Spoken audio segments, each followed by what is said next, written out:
Welcome to the show. Making sure that all the audio is working and we're good to go. Welcome to the podcast, episode number 8. I'm excited for the show. Today we're kind of covering topics of like whenever you hit burnout and kind of running out of ideas of what to do, where you're going. We're also going to cover, whenever you have to switch up your content and being able to maintain a crew. And then we're just going to talk about what that kind of leads into the entire idea of variety and possibly being a variety content creator or broadcaster of sorts. So we'll jump into the show. Welcome to it. I'm happy to have you guys here. My name is Eyes. I'm a musician. I specialize in post-hardcore and progressive metal. And this is the Antiperfectionist Lounge community.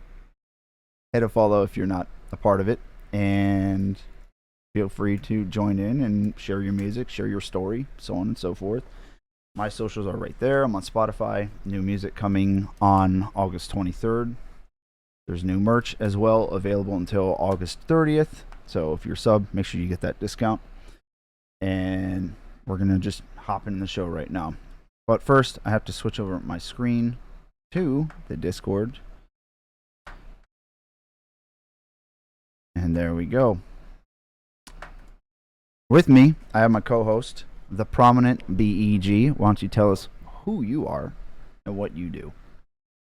How is it going, everybody? My name is Brandon, aka the prominent BEG, and I'm also a streamer with my co-host and co-founder of the Anti-Perfectionist Community, Eyes, of course.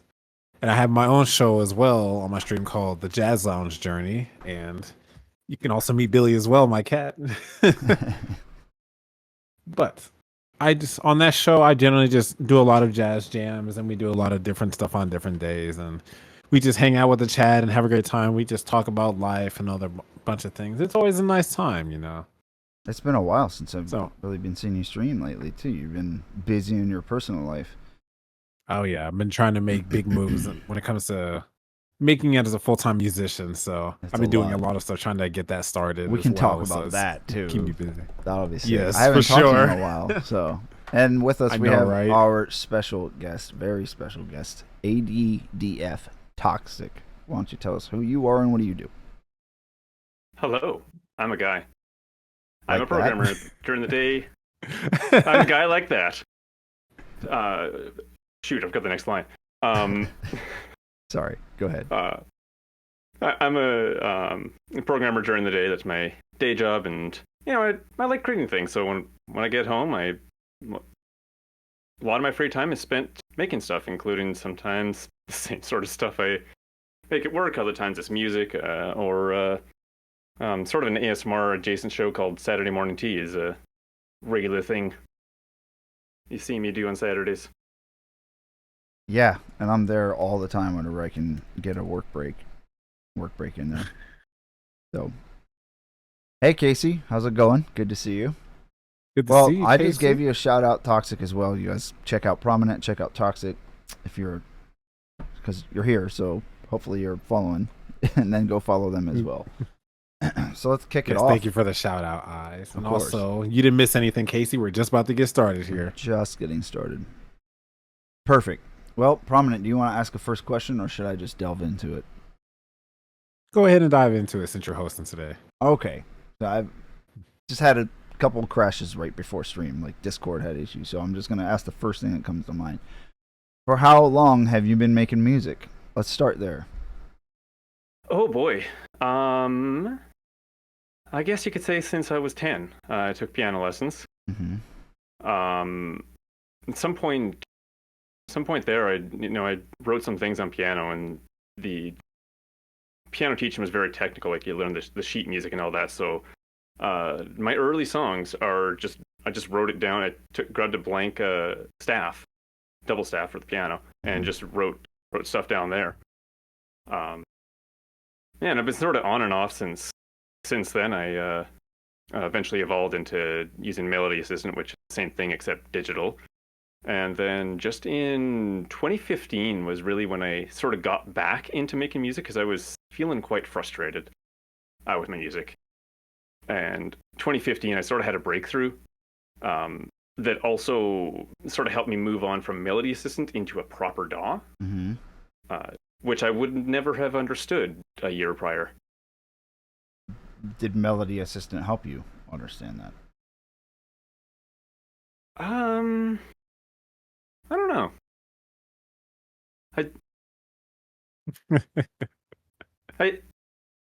I think I understood Melody Assistant because it is writing, the technical writing, putting the notes on the staff. Whereas, a big boy DAW is such a different experience. The piano roll is not a staff. No. Not in the same way. I think it's just because the music I was listening to at the time was from musicians that had like tutorials and stuff about how to make music. And just from watching some of those videos, I sort of became accustomed to the workflow of a DAW. It was super new to me, jumping into an audio workstation for the first time. But before I go into me, you said you were frustrated? That's a kind of a trigger point. What do you mean? What's going on with that? Because there might be a lot of people who feel that way. The classic. I never understood. I didn't like a lot that I was making, and honestly, I think a lot of it comes down to, how sort of limited this almost technical, this just writing on staff approach is, because the Melody Assistant was really cool because once I put the music on staff, I choose what instrument that staff is associated with, and it plays it out through basic Windows MIDI instruments. So I had access to all sorts of instruments. And I'm like, oh, this is so cool. But I couldn't get some of these sounds. Like StarCraft actually was a sort of a big thing to me around the time. I wanted to make music sort of in the same style as StarCraft music. That soundtrack is fantastic. And you can't really do that because a lot of it sort of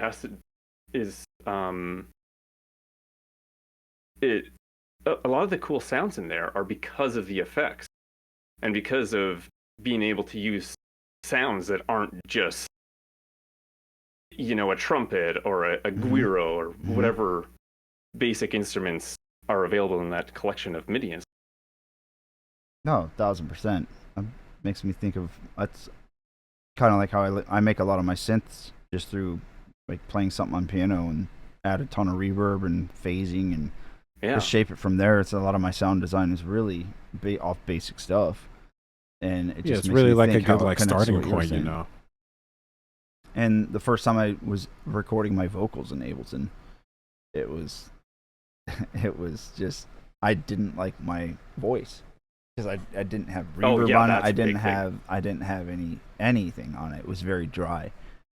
But whenever you really pull out the right frequencies and the right style, it really starts to sound like the production that you're hearing in your head. And Prominent, you've been making music for a while. I have. I feel like the starting point for me was, I would say I was around 11 or 12 when I was like first introduced to like DAWs and stuff like that. And it was FL Studio that I was first introduced to around that time. Cause like, of course, like my cousin, like he was into music and stuff and he was showing me how to like make beats and everything. Like showing me how he did it and all that stuff. So I started like messing around with it. Like, and for the longest I was using either like the trial version of FL or like some pirated version on somebody else's computer or something like that. Yep. But still, I was just like, and all the music that I was like making and stuff like that, all the beats that I made, like after I was just like, okay, this is good enough. I never like really mixed it or like mastered it or anything like that. I just threw it out there. No panning or anything like that. It was like the most like bland thing you could ever think of. But it still had like rhythm and stuff like that. Like instrumentation was there, but I just didn't do anything with it. So it just sounded really robotic and just basic. But people were like, oh, this is actually good. Like, just work on a little bit more, you know. And so like I was on and off of it for a while. Like I started getting into it like a little bit more and stuff around college, just experimenting around and stuff like that. And what really got me into it was before then, my junior year of high school, when I took an audio engineering class for the first time, and we were using Logic, and we were just learning about the basics of it and stuff like that, and how to produce and like how to pan and all that stuff. And I remember for our final exam, we had to do an arrangement of a Christmas song that was assigned to us. So that was really interesting. And In then what we Logic? did for that was like, yeah, in Mhm. Logic. So we had to like make our own like arrangement of the song and everything. And like knowing me, of course, I did like some smooth jazz arrangement of I don't remember which song it was, but it was actually not that bad. But it could have been done so Christmas much music better and because the jazz instruments I is chose were great. just so lame. Yeah, You Christmas said what? music just goes so well with jazz. Yeah. It really does. I But love it. anytime, yeah, because you get rid of the same stuff on repeat. It can be like the same song, but it's just done differently. Like the lead vocals are done with the piano on one, then the next one's same song, but the lead's done with the saxophone. So it's like, okay, this is a little Or different. this song is just like the saxophone on its own or just some piano or something. And we're like, getting close to Christmas. We're close. I know already. we're gonna blink and next thing you know, it's already the holiday season. Summer's over. Yeah, thanks for the merch, dude. We're so close. Yeah, check out the merch. There's new merch down there. Well, Prominent, if you don't have a question, I have something that like kind of goes a little deeper. I do have a question for Toxic. Okay, actually. cool. Because mine's gonna just turn the conversation deep real quick. So go ahead. Go ahead. No, I'm just generally curious as to what really got you into doing like ASMR type streams and things like that. But was it just something that you just wanted for other people just to make them feel like in a comfortable space, or? Yeah, I guess that's a big part of it. It's sorry, my Discord keeps flashing for some reason.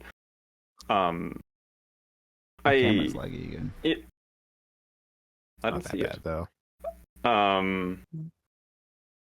I used to do Let's Play videos, and that sort of evolved into streaming games, and then streaming games sort of evolved into streaming art and music and other creative things.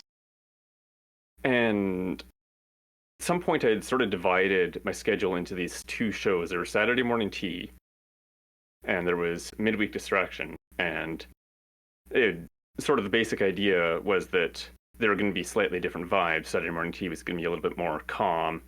Midweek Distraction was going to be a little bit more upbeat. That one never worked. Really? Is that what the show was called too? Was Midweek Distraction? That's what it was called at the time. That's a good show name. Right. I like that. Yeah. Why did that one not work? Why did Saturday Morning Tea stick over the other? I feel. Is it because it's Saturday on a weekend? More people are able to make. No, I think it's more that I was able to sort of bring that chill feeling, because like when I'm working on stuff, because I was having dilemmas at that point with the whole concept of streaming video games too. Mm-hmm. So they were both sort of, I was working on whatever project at the time. The thing is, when I'm focused on working on stuff, I'm not exactly making things upbeat. So Midweek Distraction wasn't really upbeat like I said it was supposed to be. It was just me working on stuff with the door open so the cats could come distract me, which was only every once in a while, because usually the cats aren't down there. There's a big door at the stairs. Mm-hmm. There's stuff down here that they constantly get in trouble with. Oh yeah. I know that feeling. Yeah. So I think actually it was when somebody backed into my car and I had to deal with that. I think that was sort of when I realized that I don't really care for running this show. So I kind of it was around that time that I decided to stop Midweek Distraction and for now maybe bring it back later. Of course, that was like 4 years ago, and it's It's just Saturday morning tea is the regular thing. It's interesting. Do Yeah. you ever Interesting, plan on like- like bringing it back along with the Saturday morning tea? You know, it is something that I'd like to do where I have 2 regular shows a week, kind of like I had back then. But I need to sort of build up, you know, whether I call it midweek extraction or I have another name in my head that that may end up being more fitting. But I need to build something up to sort of be a show, because I've really started shifting to this mindset where what I broadcast to Twitch is a show. Yeah, I kind of have So that Saturday too. morning tea is the show that's sort of focused around relaxing, sort of a slow start to the morning, and I'd like to build up a show that's a little bit more centered around chaos, etc. I realized after I started watching. Well, it was after I started watching you that I realized that chaos is something that I love to include in that. But it's the kind of thing where I have too many projects on the go, and you know, that building those up is just an extra project for me to try to shove into my schedule. Yeah. Maybe it'll be a little bit easier now that I got that thing figured out mostly. What is that thing? The computer? My my new mini PC. Yeah, that thing's sweet. I love the had so decal much that you did for it. software issue. Yeah, that was fun. It's like only me that's gonna actually see it ever, but I'm so proud of it that I had to share pictures of it anyway. Hey, dude, maybe we'll meet one day. Maybe we'll meet one day and Yeah. I'll be able to see it. That's all I'm saying. Prominent and I stuff. Yeah. I mean, we're close too. I know, right? We got a way better chance. But Yeah. I think I know what you mean with the show aspect. I've kind of, the more I've streamed, I've realized the more that my streaming style has matured. It feels like to me. You guys all can be like, no, but to me, I can definitely see it. Like I I agree. can definitely see the growth from when I first met you, and then when you first started streaming. You know, Oh, good. like I was there from day one. You already know. Like it's still chaotic, but it feels like it's a lot more of a. It's a more organized chaos. A shuffled direction of chaos. It's a lot more. Yeah. Like we can. I don't know. Focused chaos. Yeah. Everybody kind of. flows with it a lot Well, that easier, makes I sense. guess.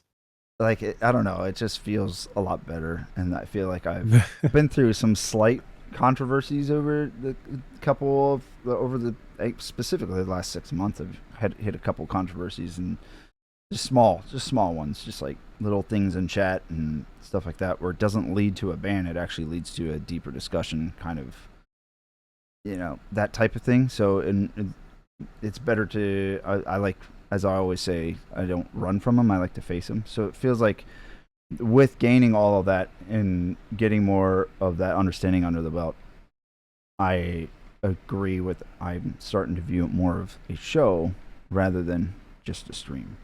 I feel like I can agree with Toxic 100%.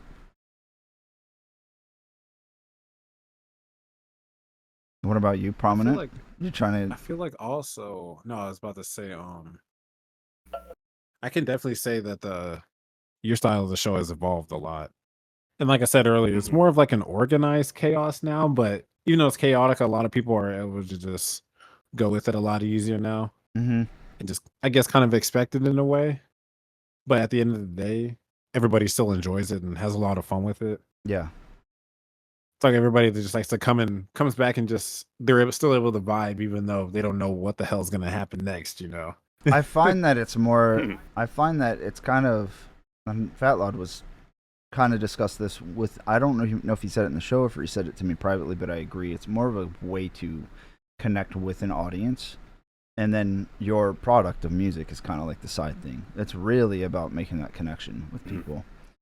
So Yeah. it's sometimes why, like, I'm kind of switching up content a little bit. So I'm just trying to gauge from the community of what, if they like what I'm doing and how we can stay connected and make it an enjoyable show.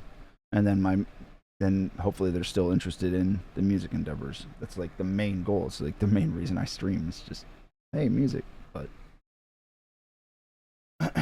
but it kind of leads because you met a lot of like-minded people as well. Mm-hmm.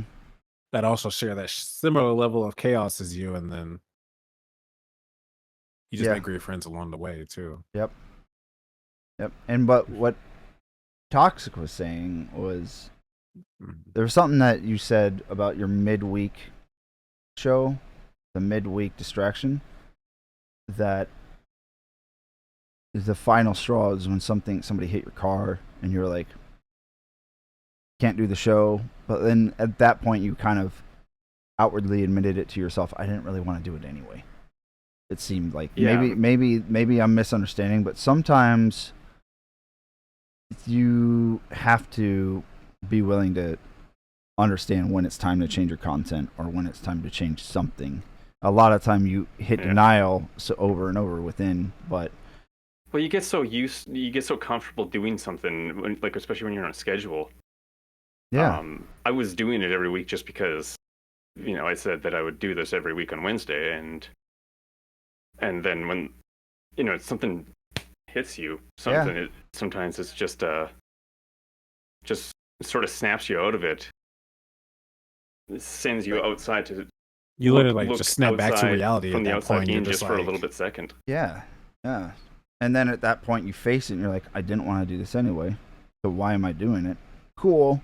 But now let me rephrase from this vantage point of what I can do now and how it might take, I don't know, as you said, it was a few years ago that you used to stream a midweek show. It sounds like with everything else, you're trying to maybe consider doing a second week or a second show out of the week. So sometimes it just takes planning and just takes time. Other times you just start doing something and it figures itself out along the way. So I would love to see a second show. I've been saying that to you for a couple months now. It'd be awesome to... I'd love to as well. And like I think it would be nice. Yeah.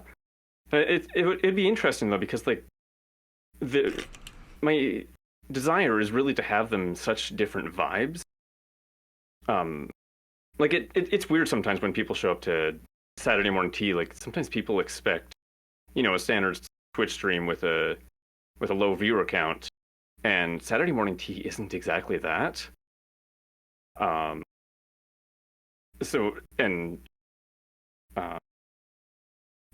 think having a second show would kind of show that that they are sort of two separate shows. Mm-hmm. Could also confuse people when they come into one and then expect the same in the other. Mm-hmm. Same time. Because right now the only other time that I'm live on that channel tends to be every 3 months during 2-hour album challenge. I tend to do a music production stream. The energy is completely different too. I oftentimes, in my mind, I've known you so long through the Saturday Morning Tea, always attribute you to being the way you are on that show, where it's more of a calm ASMR, not talking much. But when you're in your element, it's a completely different personality. And then even in the chat in my stream, some of the things that happen in there where you seem to find funny, or some of the jokes you tell, I'm like, oh yeah, that's right, I forgot, this is who Toxic really is. I just see this show that is meant to be calm. Mm-hmm. So it is nice to see that other side, especially on the 2-hour album challenges. Yeah, the 2-hour album challenge, or music production streams, just casual music production streams in general, is sort of just casual me. Mm-hmm. And that's even different in like how I react to chat. I do talk a little bit more directly in sort of that classic Twitch fashion. Yeah. Respond a bit more directly to chat messages. Mm-hmm. And Prominent, do you have any changes coming up in your shows lately? Any for me stream directions that you want to start taking? For the directions I was kind of looking into were just being a little more organized with like the stream categories that I have in a way. So I kind of want to start implementing like, okay, these days like we'll have like a lo-fi study session where I'll play like lo-fi music for you guys while you can like have it in the background, studying and just relaxing, what have you. Or another category could be like a night full of like playing covers of like video game music or just making up similar tracks like that. Mm-hmm.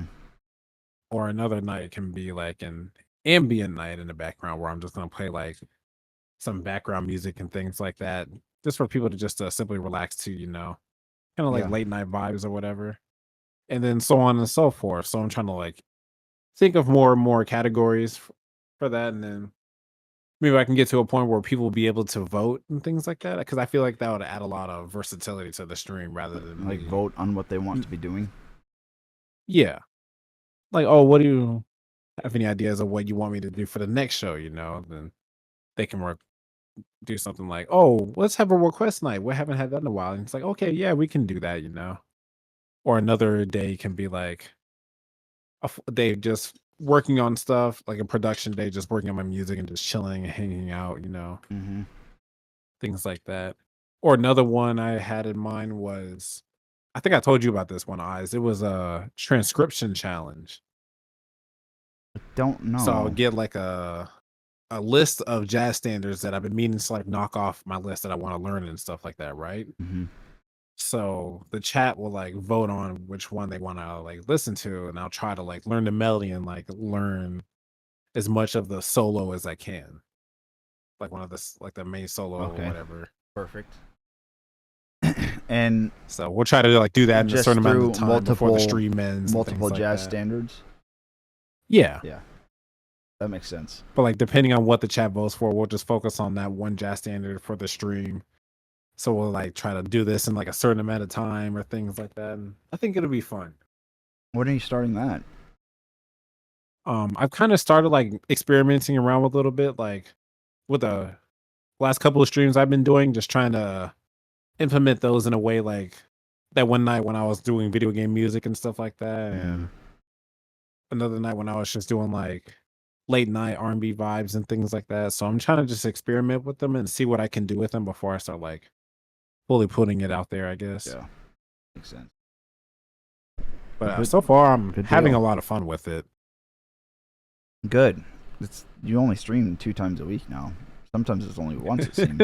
Are you streaming tonight? Yes. I caught your stream last night, but I was lurking. I was in a Discord call. Yeah, it was really I've been in a nice. lot of these It was lately. just a chill vibe. I know, right? So I've been talking and asking a lot of questions. I'll let either of you guys pick if you guys want to ask, even if it's like kind of towing a line or a little controversial. Sometimes those create the better conversations. So either of you guys have a question or a topic that you want to discuss. Someone. There is a question that I have for the both of you. If you want to answer. The question that I have is, how do you see music as a universal language? Who goes first? Whom do you want to go I'll let Toxic take away first Okay. since he's our guest.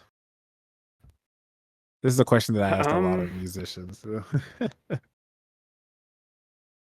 Well, I mean, I put a lot of sort of teen anger into a certain band at one point in my life, so yeah, you could say that music talks. Mm-hmm. I don't know what else to say. How it's a universal language prominent is what you're Yeah. asking? For me, Yes. I don't know. Like, there are so many dialects and so many different cultures, but there can be some things that in music completely move you, and other things that just don't even affect you at all. The main thing is a lot of it's on.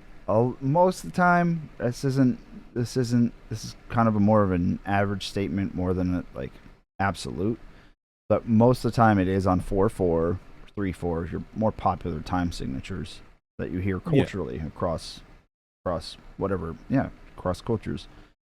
And since there are the 12 notes in a scale, that's what we can use, and things are seemingly usually put together in a manner to where they sound good, and it's either going to move you with or without words or not affect you. So I think it can be conveyed so many unique and different ways and affect other people in so many unique and different ways. The thing that's interesting to me is that with having such a limited access to time signatures, limited access to notes, chord structures, and stuff like that, these things can be reused but sound completely different because somebody's speaking it in a different way or expressing themselves in a different way. The only part to me that seems to get a little bit lost in it being a completely different language that we don't understand, most of the time it is, because it's, just something innate in our soul or in our being, is some cultures actually do think an A and an A sharp together sound good. Or, just bad chords that we deem as terrible chords. Some cultures think they sound perfect and great. That's where I'm like, depends on how it's written. Yeah, I'm like, I don't. That's where the miscommunication happens to me, and I don't know if that is just such a low average or low amount of people, or what. But I don't know. Is that kind of a sufficient answer for you? I was just thinking that when you brought up how A and A sharp sounds good together for like some people, and I'm sitting there thinking like, yeah, it could work if you played like a B flat major chord or B flat major 9 chord with the A in the bass, I guess. B flat. Yeah, I think I know what you mean. Yeah. Yeah, I think I know what you mean.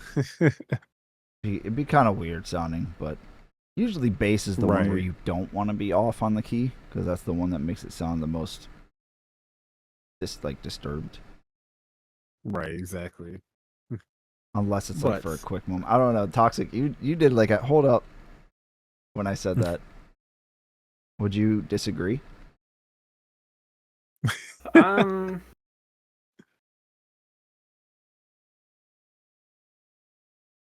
I guess I was thinking like I don't know if it sound good. Like I guess it depends on how you want you're calling good here, right? Because Subjectiveness sometimes or these subjectivity. well, yeah, subjectivity, but also just sort of I guess context. Yeah, that's another Because thing that sometimes matters. you the whole thing where you gotta have some sort of bad in your life to see how good the good truly is. True. Very true. are you talking about in The terms of same. just like gaining a perspective in a way? Sometimes this is how I understand it. Sometimes you add bad things intentionally in a song, either for a few bars or a measure or whatever, so that the good stuff actually stands out that much more. Yeah. Prominent. And doesn't care. I'm not Yeah, I'm not started all that shit. strong in like music theory to be able to hear somebody talk about a 9 chord and where what goes to and just sort of imagine what that would sound like. Mm-hmm. So it's sort of a generic answer there in that way, but I think I know what you mean though, because I don't really understand theory on paper either. yeah. I'm thankful that I'm able to understand typically what sounds good together and what doesn't sound good, but I don't know. I feel like for me, honestly, it has to do with going off of what you said earlier, Eyes, when you were talking about time signatures. I feel like a lot of it has to do with subgenres as well. Because like nowadays you got subgenres of music. Because nowadays there's so many different subgenres out there of music, and you got like people like making genres that are like multiple mixes of like other genres and things like that. Mm-hmm.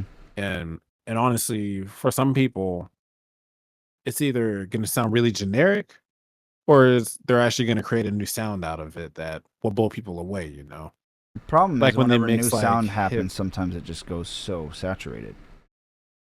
That's true too. But It's so popular that everybody wants to do it then. yeah, Then exactly. it's not unique. But then it makes me question It's the popular stuff for that me. I'm making. Is the stuff that I'm making doing the same thing that everybody else is? Is it just saturating the market? Sometimes you Well, question that's the thing, yourself though. on There's that. so many people out there that are probably making music just like we are, Mm-hmm. and if not, really similar. So I feel like regardless, there's going to be a good chance that you're going to find somebody really similar to how you make music as well. True. Yeah. But at the I end think of you the day, gotta- it's just like if you know the musicians well enough to like how they make their music, you're going to tell the difference. Yeah. What were you gonna say, Toxic? You gotta sort of go with what you're interested in to, even sometimes even if it is saturated, like I might listen to you but not really Dance Kevin Dance or whatnot. So sort of the listeners are sort of varied in that sense. Yeah, because it is different sound. It's not the same sound. It's not as limited as the 12 notes. But I'm sure there's some sort of very big limited set of things you can do with music. So, yeah. But it's so unlimited at the same time. Yeah, that's exactly. the bizarre part.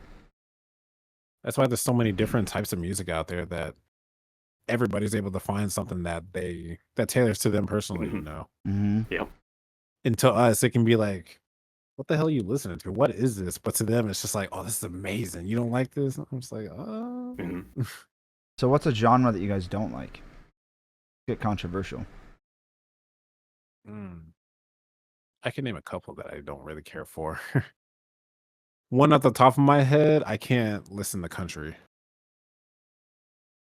That's a popular one to not like. Yeah, that's like one of the default.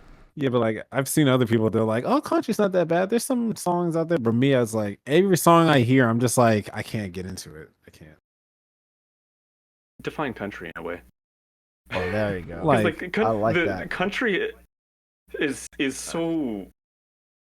It's changed so much. Like you think really back in I don't know what is the 50s or whatnot. You could think like Johnny Cash and Statler Brothers or Don Williams. Like all that stuff is so different from say the 90s. Who's in the 90s? I would say like around the era of music where songs like Drift Away and like Big Green Tractor were coming out and shit like that. Drift Away's country? You know, I feel like it is. I don't think I know Drift Away. Give me the beat, boys, and free my soul. Lost in your rock and roll and drift away. Like, I think I have that on a tape down there. Do I consider that country or classic rock? I almost consider that more along the lines of I classic wouldn't rock. call it classic rock. I feel like it fits more in that falls that more in the era. country, honestly. Yeah, Casey even said it's country for me. I feel like it falls in that era of classic rock. That was to the it's country for me was when we asked what genre don't you like? Dislike. I feel the Gimme the Beat Boys falls in the era of classic rock. Is it classic rock? I obviously not, because I thought it was. Honestly. You guys are like, no, you're off. That's well, see, to me, classic rock means like 80s, and classic rock's hard to define too. Well, like classic rock encompasses like Journey, AC/DC, Metallica era. Yeah. It covers the whole, and classic metal. Metallica, consider it. That's the thing nowadays. I tell people, they're like, "What do you listen? What do you like to play? What do you what do you like to write?" Hardcore. I'm like, yeah, I kind of like making and listening to metal. They're like, oh, I love Metallica and AC/DC. I'm like, yeah, cool, awesome. I think that's where the subgenres fall back in, though. That's where the subgenres come back into play, though. Yeah. Oh, yeah. Because like there's so many, it's kind of hard to tell like where's the main category. Metal, speed metal, hair metal, power metal, folk metal, and power. Yeah. Oh, that one's an interesting one. Yeah, it's smooth jazz fusion, jazz hip hop. See, I have jazz fusion, Diablo Swing, soul orchestra, jazz, funk jazz, like me. I'm post-hardcore progressive metal with jazz fusion in all of it, because I have like fifths and stuff like that. Those kind of weird open chords, because I think they sound good. They do. I like them. But anyway, now country to me, yo, what's up, Humphrey, with the first? Superstar, you are in the lead. No. Hey, Humphrey, I hate to call you in here immediately, but keep an eye on chat if you don't mind. That's a weird message to me. Good to see you, dog. Also, so country, whenever you said define country, it's like the fake accent, and it's usually about drinking and partying or something along the lines to that. Yeah, it's just to me, it's a little bit of we'll generalize Southwestern degeneracy and glorifying it. It's just like, ugh, dude, kind of like rolling my eyes at it. I mean, I feel like there's other genres that do that as well, like hip hop, for example. They glorify the type of life where you're just partying in every night, Mm-hmm. all that type of stuff, spending money on jewelry and all that stuff. Absolutely. Like, The bling. even though a lot of rappers say like they don't care to live that lifestyle, that's just how it's portrayed and that's how they got to do it. Yeah. Or like, I feel like I'm not a fan of Eminem personally. I just never. I'm not I either. don't I care don't care for his music. his style, but it seems like he usually, writes about deeper topics or things. Or maybe I'm incorrect. I don't know. Kendrick Lamar is one of my favorites. He doesn't really rap about the type of stuff either. So No, he's usually telling some sort of poetic. he raps story or about like something. real shit that he's been through. Yeah. Yeah, there's. And that's how rap was back in the day. Like that's all people rapped about, really. Or like real shit going on, struggles and all that stuff. Yeah. Yep. And what about you, Rap Toxic? sort of started bleeding into popular music. I hated rap in like high school and stuff. Because it seemed like it was getting into everything. It was like bad rap too. It was like it was basically just talking. It kind of became the stereotype, but that's because that's the shirt that was coming into popular music. It had to be on every pop song had to include rap, and it wasn't That's even very true. good rap half the time. That was like in the mid back in like 2000s, 2010s or whatever. Yeah, or a little bit before. Every pop song had like a rap artist like feature in there. Well, it also hit the scene when dubstep really blew up. They started adding all these really bad dubstep sounds and drops to pop music. Just Like, random shit. It was like, dude. Oh, And it my became so gosh. popular. Oh man, I Like the remember, main example I 2012, could think of for that is Skrillex when he made that song and you hear the girl scream like yes. Yeah, the cup girl. Yeah. Oh my god. And I remember 2012, like it was so popular on YouTube to make a song and label it as genre dubstep. Yep. It's sort of that fusion. There was a Lindsey Sterling video, violin dubstep. Yep. Is labeled. Yeah. Oh yeah. I know what you mean. I think that was Now crystallized. I remember that. Yeah, it was. Yeah, and then there was always finding a dubstep remix of something. Always. Yep. And at the time I liked dubstep and I was really into it, but that leads into That was such a short era for me it. Just when I was like actually into it. You liked it? I liked it for a long time. For like a little bit. It was for like a semester of school or something like that. And then I was like, this is annoying as hell. Yeah, it hit at some I point. can't deal with it anymore. It hit at some point. So I didn't get into it immediately, but like sort of Me looking neither. back, like I got into EDM sort of 2014, 2015. probably about me too. When Bangarang came out, I was like, yeah, this is actually official. Yeah. And for me, it was like once it was that point, then I look back on the 2012 stuff, and I guess sort of the junk that was everywhere is sort of weeded out of the memories of the society. And so when I look back at 2012, I find stuff that I actually like. It was really the Wild West at that point for electronic music because everyone just figured out, oh, we could just do this with a computer. That's it. We don't need to sing or do vocals. We don't need to know how to play instruments. We can just, since this is a popular style of music, we can now just make noise and call it music. Yeah. A lot of it was noise. And some of your least favorite genres, Toxic. That's hard for me. Like I like so many genres. That's why I have so many CDs. Mm-hmm. There's not much that I really like truly dislike in music in general, except for that stupid song Jackie Chan from 2018. Jackie Chan. I don't think I know that song. It's so bad. It was there's a line in there that it was. It's just annoying. objectively bad. I just ordered sushi from Japan, and that was the year that I went to Japan. That's how I remember it was, what year it was. And that was constantly everywhere. would be like getting stuff for the trip, and that song would be playing. It's like, will you just F off? Dude, I know. So many dumb freaking cringe lines in so many songs. Like I'm not really a Tasteway hater. I'm not a Tasteway fan. I'm kind of lukewarm. Whatever. She's just there. I respect her and stuff, but I like don't know who that is. Taylor Swift, Tasteway. Oh, Yeah. yeah. T Swizzle. But her song, "It's Me," hi, I'm the problem. It's me. I can't do that song. I don't know that one. That one is. It's like I can't get into her music. I tried, but I can't. I was I don't listening know to country why. radio when she released her first album. yeah, she used to And be country. first album's quite country. I have it somewhere over there. And she was one of the artists who did like the dubstep stuff in that time when it was just like, stop, please, What? stop. She's It was like- evolved like She actually tried this. every album is such a different style. It seems. yeah, she's killing it, but I don't know. Yeah. I'm And that's hearsay for the newer indifferent. stuff because I haven't even tried. yeah, I barely even know. I just hear about her. It's either controversy this with her or controversy like, and it's usually the fan base. It's usually the fan base. People just split. I'm just like, okay, who cares, dude? Yeah. Just, whatever. I'm like, what can you do about it? As for me, like if I were to choose genres that I typically avoid, it's definitely dubstep. Definitely. Sorry, Fat Loud. Your stuff's good though.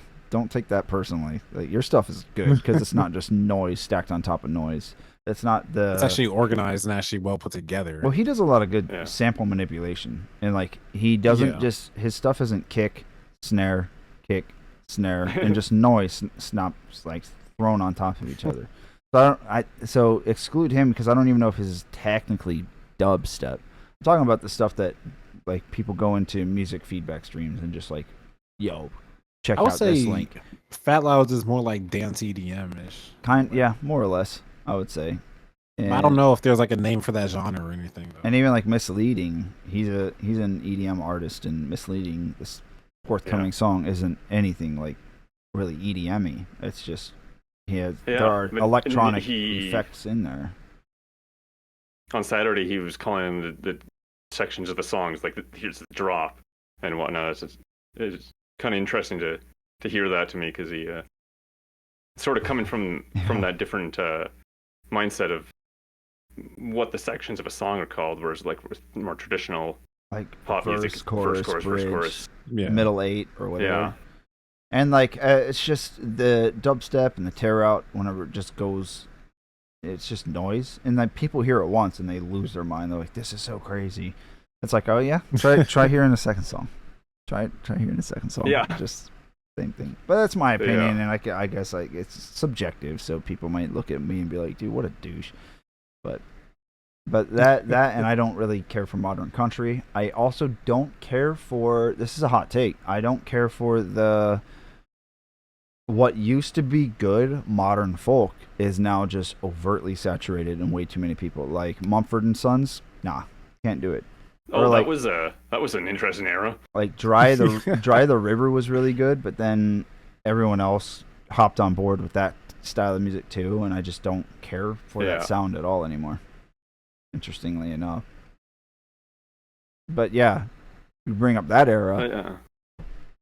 That's something. That was something else. Let's Stomp, say. clap. Yeah, I'm gonna give Harmfree some bars. Stomp, stomp, clap. Take it back now, y'all. And that's a bad song. When I get married, I The don't cha-cha slide. I don't think I'm gonna have that song at my wedding. My wife, I'm gonna be like, look, we're not doing that song. I have good memories with that one. Do you? Oh yeah, it's like a classic for me. Yeah.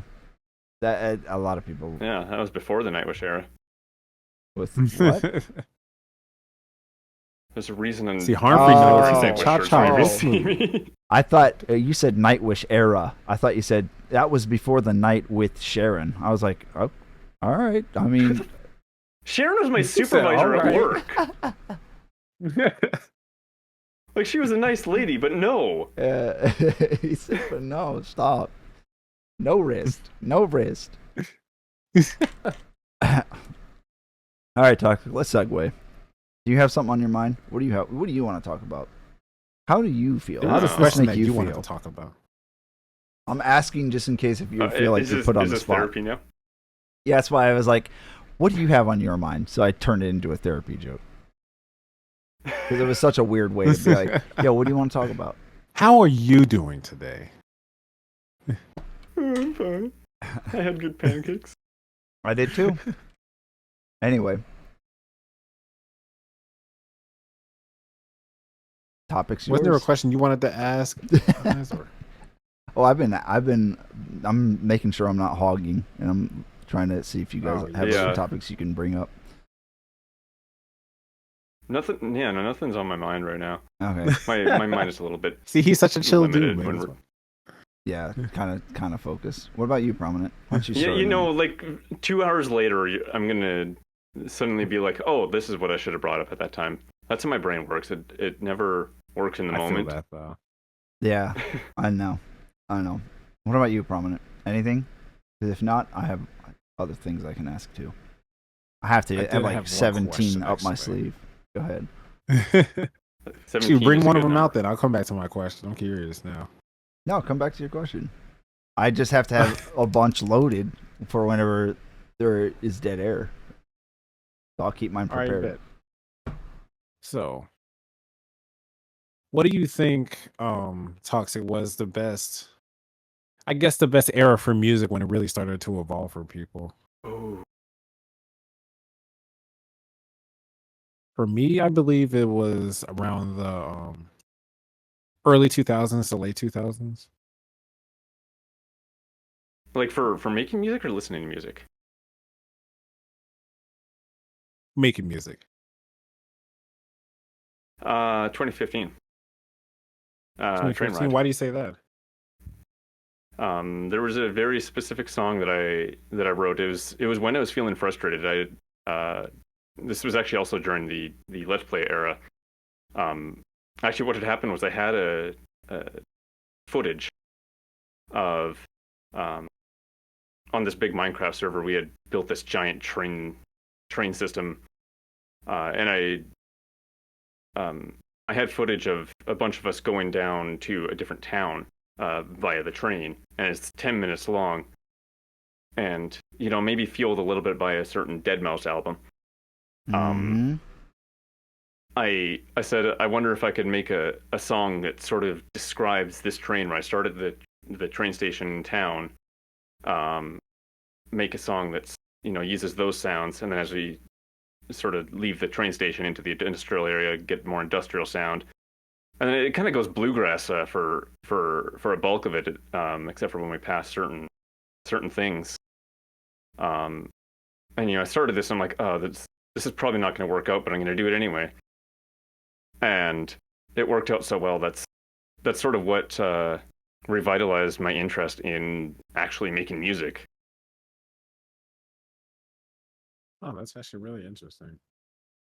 I was gonna say for me, like, I guess what really like sparked my interest in wanting to make music was when I heard. But I can definitely name one album that really inspired me, that I really was into at the time, and it was an album that was made by Logic, the rapper, when he was starting to come up. And it was an album that he made. It was called like the Galactic, like True Story or something like that. Mm-hmm. And he had like voice actors on it as well, and they were kind of like telling like a little mini story and things like that. And it had like Steve Bloom on it as well, which is really cool. And like he rapped on it and made a couple of. It was kind of like a space exploration type of album, which cool. I guess in a way got me starting to make like the space like ambient type beats and things like that. And I can see why now, like it's starting to like stick with me to this day a little bit still, because that was like an inspiration that really shot it up for me. And that was around, I would say 2016 or something like that. I wish I still had like that first like beat album that I made like a long time ago, but it's gone now.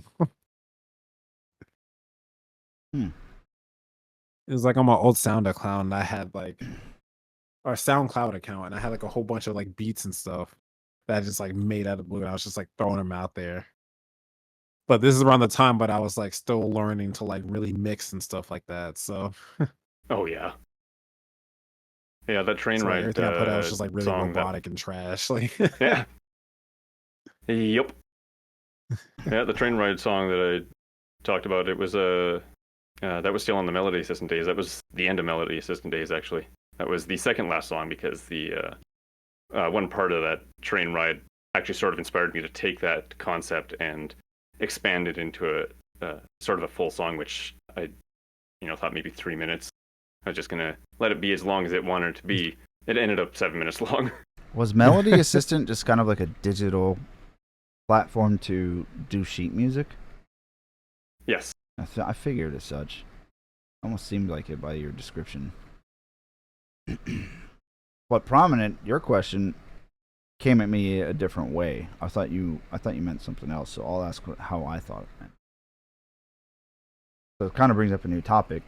Maybe it's gonna go nowhere. Maybe it'll go deep. Hopefully it'll go deep. But do you guys have any feelings as to how the popular music that is constantly being played by friends, by relatives, by the radio and stuff like that always tends to go back to a specific era? What I mean by that is, because this bothers me, no matter what, I go out to play pool, someone wants to play classic rock. Cool. No matter what, I go to an event, like a small get-together, they hired a band. Band's doing covers of classic rock.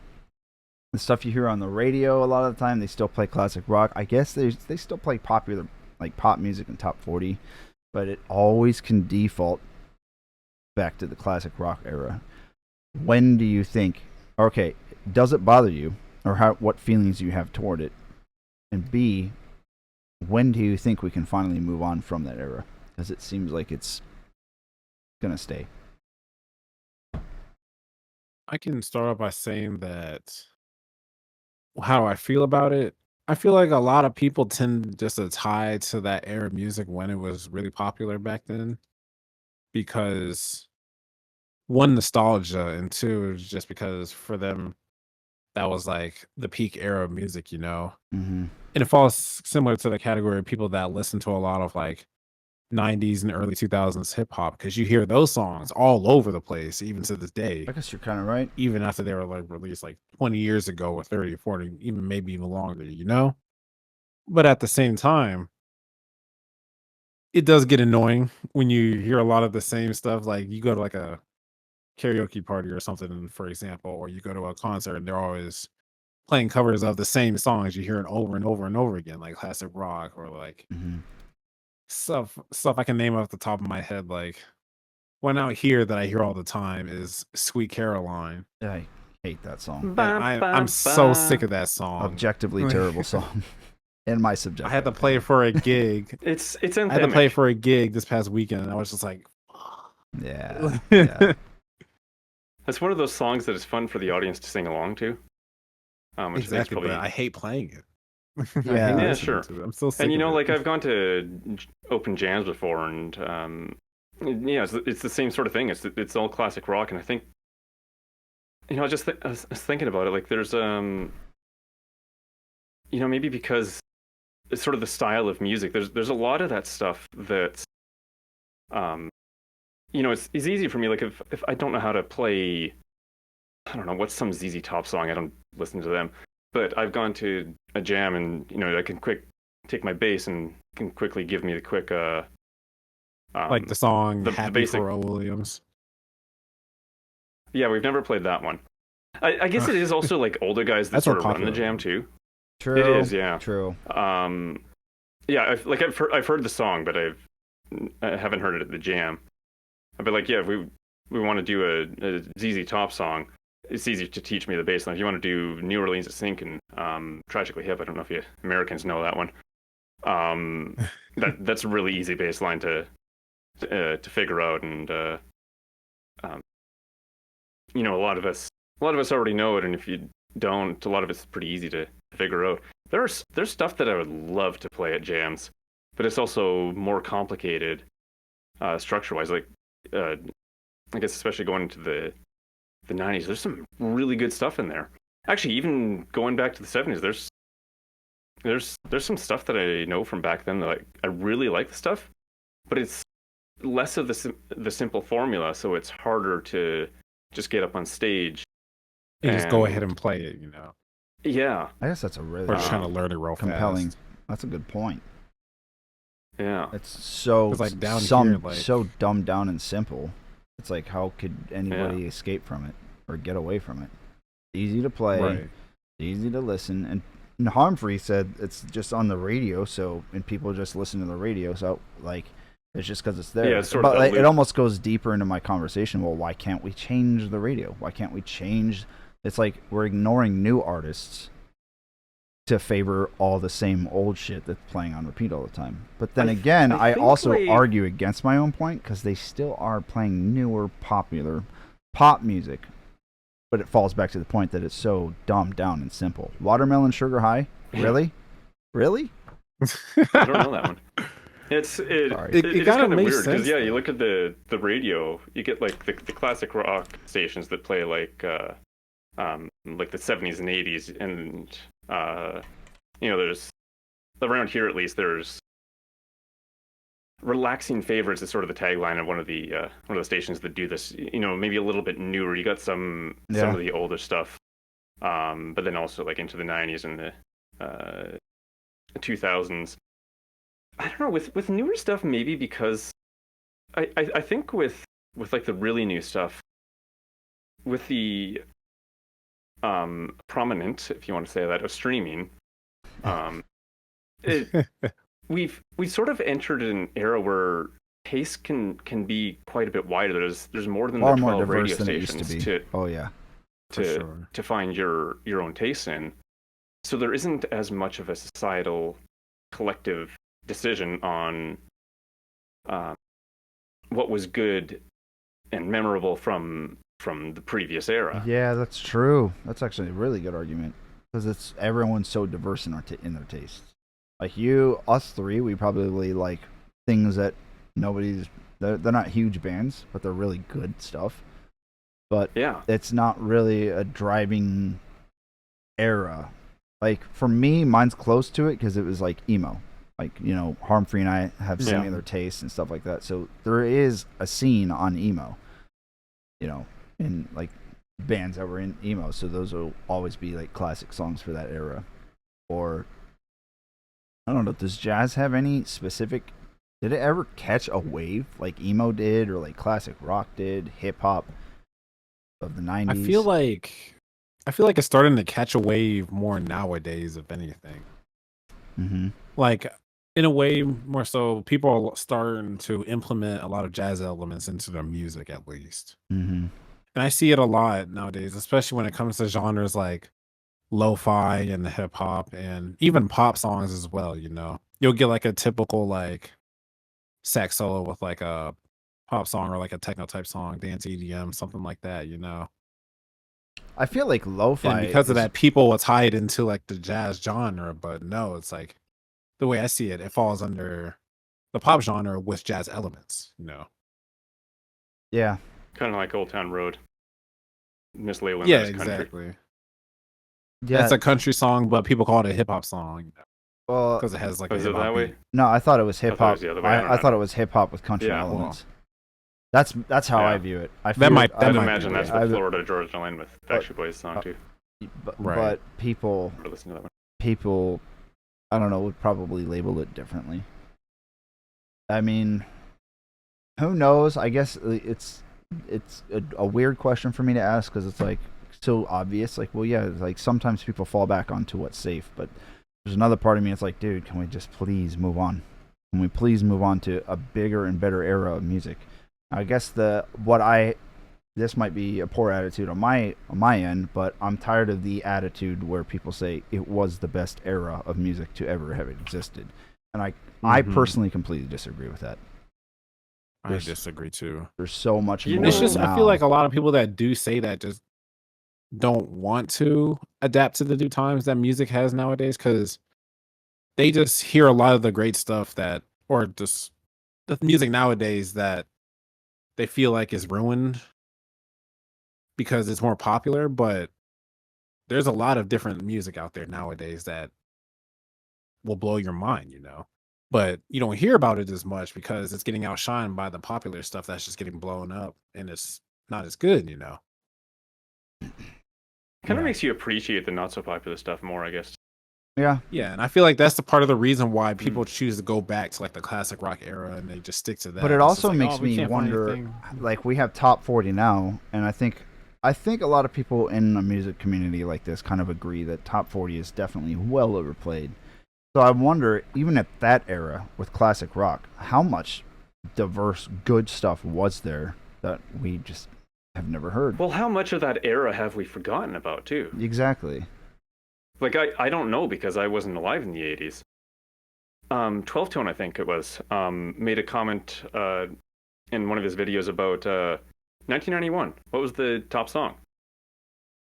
Maybe Nirvana? What's that? Smells Like Teen Spirit? Mhm. Apparently it was Bryan Adams' Heaven. Really? That's a song that, like, as much as I actually really quite like that song, I don't think about it as often as Smells Like Teen Spirit. That's bizarre. Yeah. Dang. It's kind of crazy. How I much never have we thought about forgotten? that. The gramophone came out in the 1800s. I was trying to remember when recorded music actually came in, because that was sort of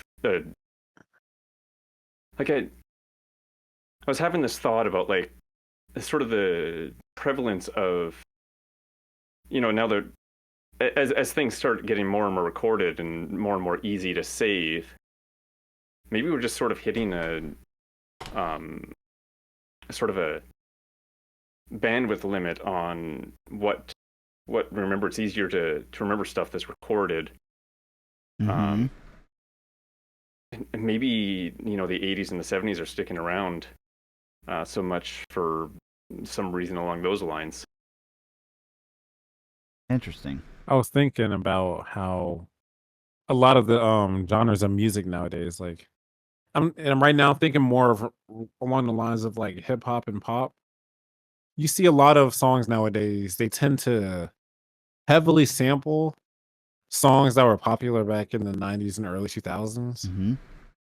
but they call it a whole new song, but that's not it at all. They don't like, I understand it's okay to sample, but they don't really do anything to it. Whenever you can, Lazy sampling. whenever you can massively manipulate a sample and turn it into like your own synth or sound, that's completely different. That's complete. Like Yeah, you wouldn't be that's able to even understandable. tell. It goes back But to if that you just like conversation we were having taking a earlier. song, changing the audio a little bit, and then throwing that into your Yeah. song, and then adding another beat, that's not really doing anything. Yeah, lazy sampling.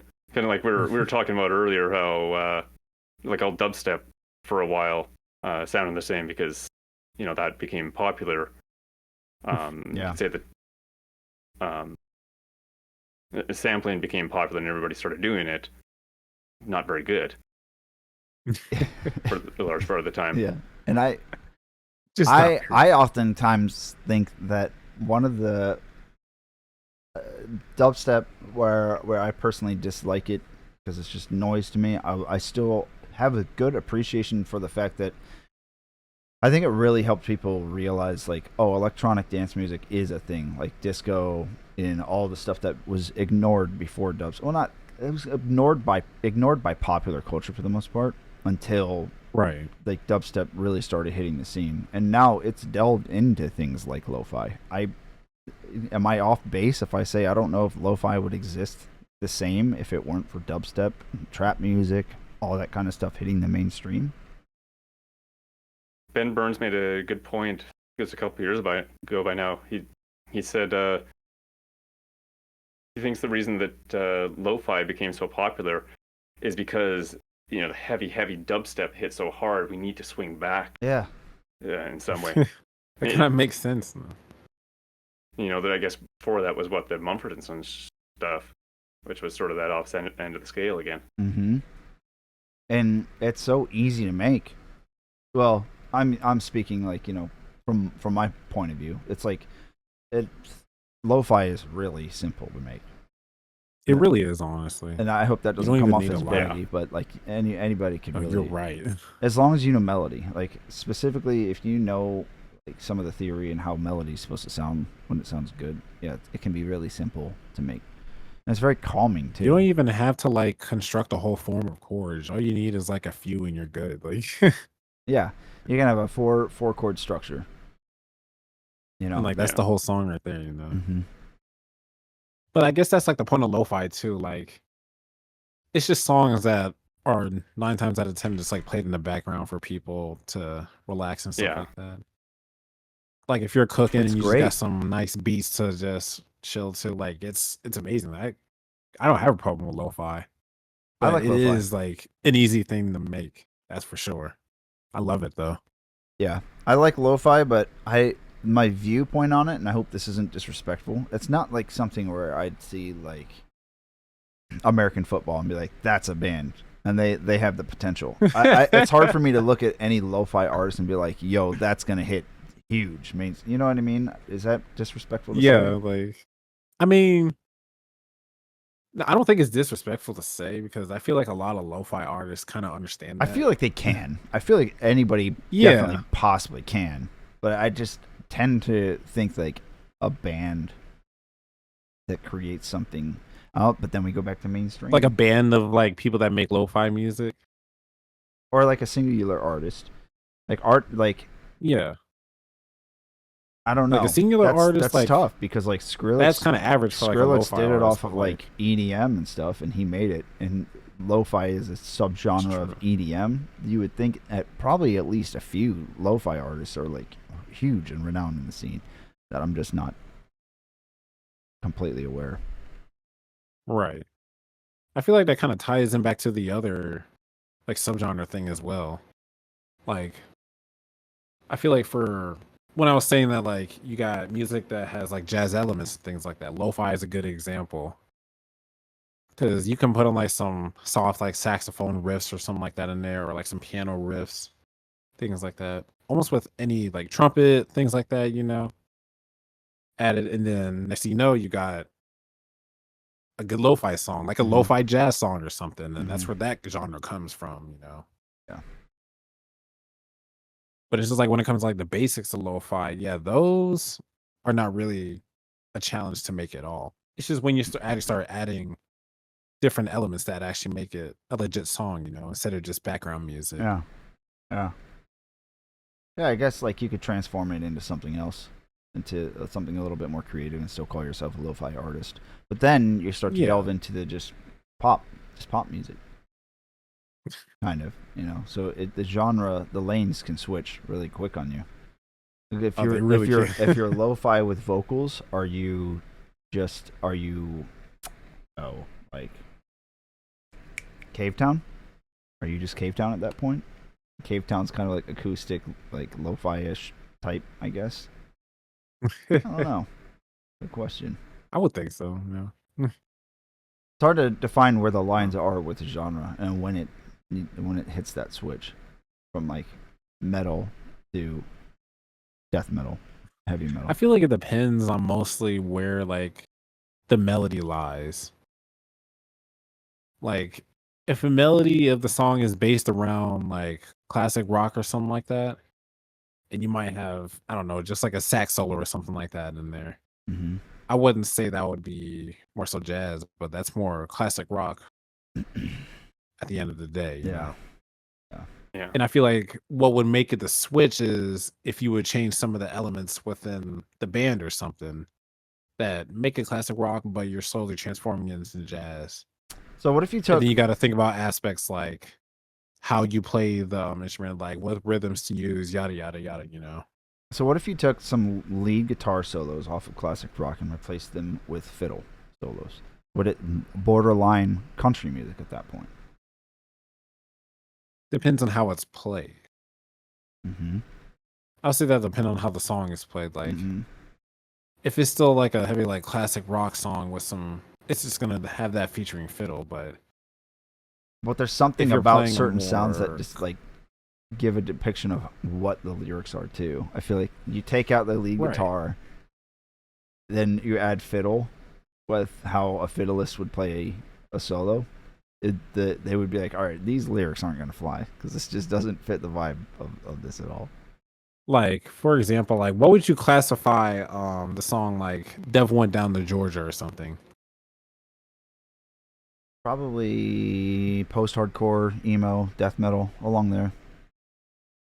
You think so? No, not at all. I was about Not to at say, I all. was like, what? I would say, When I would was that say, song? I would say it's like country music with a touch of bluegrass, maybe.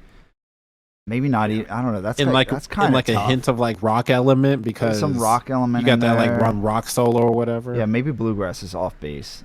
I don't know. Help me out. I don't Toxic. think it's bluegrass. Chaotic country. Yeah, that's tough. You know, like my guitar It's teacher some once, form of like country once blues told or something me- like that, maybe.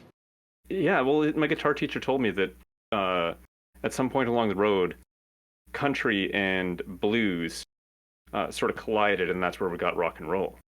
Really? Um, And I'd almost even consider it you know, folk, based on that, folk rock, because it's almost like it could something be. Yeah, you could play yeah, folk, that could be. but it's a little bit heavier.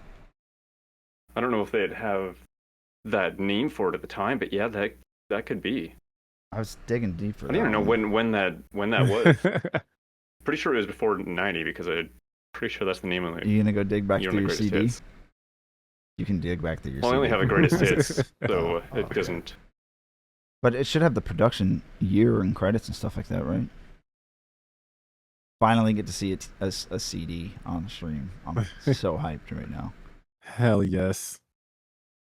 You guys get to see that it first. That is actually a really good question. That's a zinger's like a joke, right? But like that's a zinger of a thought right there. Like what genre is that song? Oh. And I don't care for that song. That's a good so, question for like the thing of any music stuff. Like, what genre would that be exactly? Yeah. And then Yeah. you got people really thinking about it. It doesn't have the years of every single song on here. Okay. Ain't nothing but a thing. Unless you want to call. Well, it has the published logo. It's got 1973, 1974, 1979, 1980, 1982, 1983. It doesn't So label which between one's 1970 and 1983, probably is the era of that song. which. Yeah. Mm-hmm. Crazy. Okay.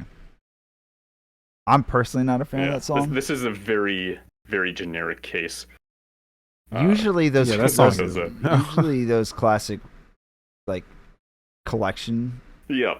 are Mhm. they usually are. And Just you know, there simple, was like, a. greatest hits. My parents have a CD that has that generic styling on the back. And the thing is, there were only 9 songs and it had 10 numbers. What did you And I guys didn't realize it was. did you guys like drawing was on a- CDs too with markers and Sharpies? You didn't do that? My I'd friend did love that to. to Oh, my hell no. Backstreet Boys I CD. didn't. Especially with my mom's But I didn't. CD, she had a bunch of them. Like, she's like, "You better not draw on them." Like, I tried to once and I got in trouble. I'll just It was a say blank CD though, that's before I because I was trying to type it. Los Siamesa or Los Siam. Welcome to the stream. My name is Eyes. Prominent is down below, and Toxic is to the left. Thank you for the follow. Hold on, we'll wait this thing. Let the jingle go. Otherwise, I mute you guys. I wonder where they're from. So I was saying, thank you for the follow. Welcome to the Anti-Perfectionist community. Currently, we are discussing genres and like the lines between them and what makes a genre. And when does it cross over into a The different one? the lines between a genre are not perfect. Yeah, Anti-Perfectionist. Not at all. It's not a cult. It's not a cult. Not that we're bringing it It's out. not a cult. Not at all. I promise you. Siameses.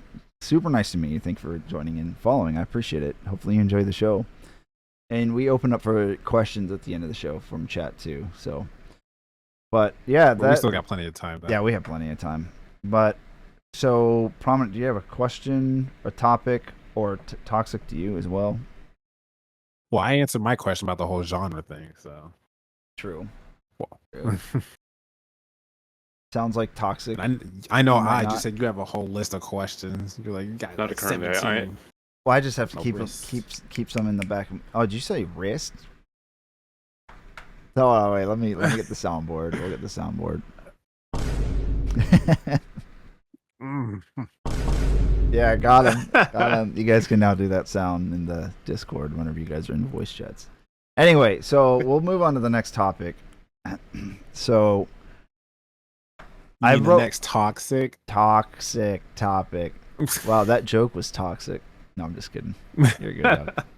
So this might go a little deep, which is good. So, but what do you think is stopping people nowadays from even trying to produce music? Whenever we have all of these tools that we've never had access to back like years ago, we have virtual amps, we have audio workstations that can be $80. We have all the knowledge in the world to create music. We have things that will create melodies for us. We have auto-tune that we have some free auto-tunes. You have some really high-end auto-tunes that you can buy. You can move up the ladder, and the opportunities are endless. Why do you think so many people are opting to just not do it anymore and rely on AI to make music for them? What happened to the creativity and the motivation or the inspiration? I feel like this kind of ties back into the topic where a lot of people nowadays are just sampling older stuff just for a song to get traction or something like that. Mm-hmm. It's like, oh, this is nostalgic or whatever, but yeah, it's nice, but it's not new at all, you know. Mm-hmm. It's just essentially just releasing a remix and putting it as their own song. Yeah.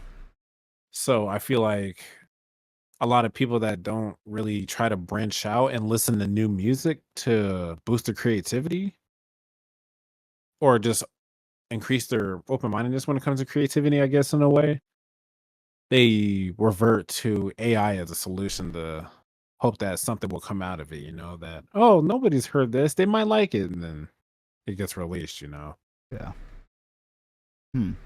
Toxic?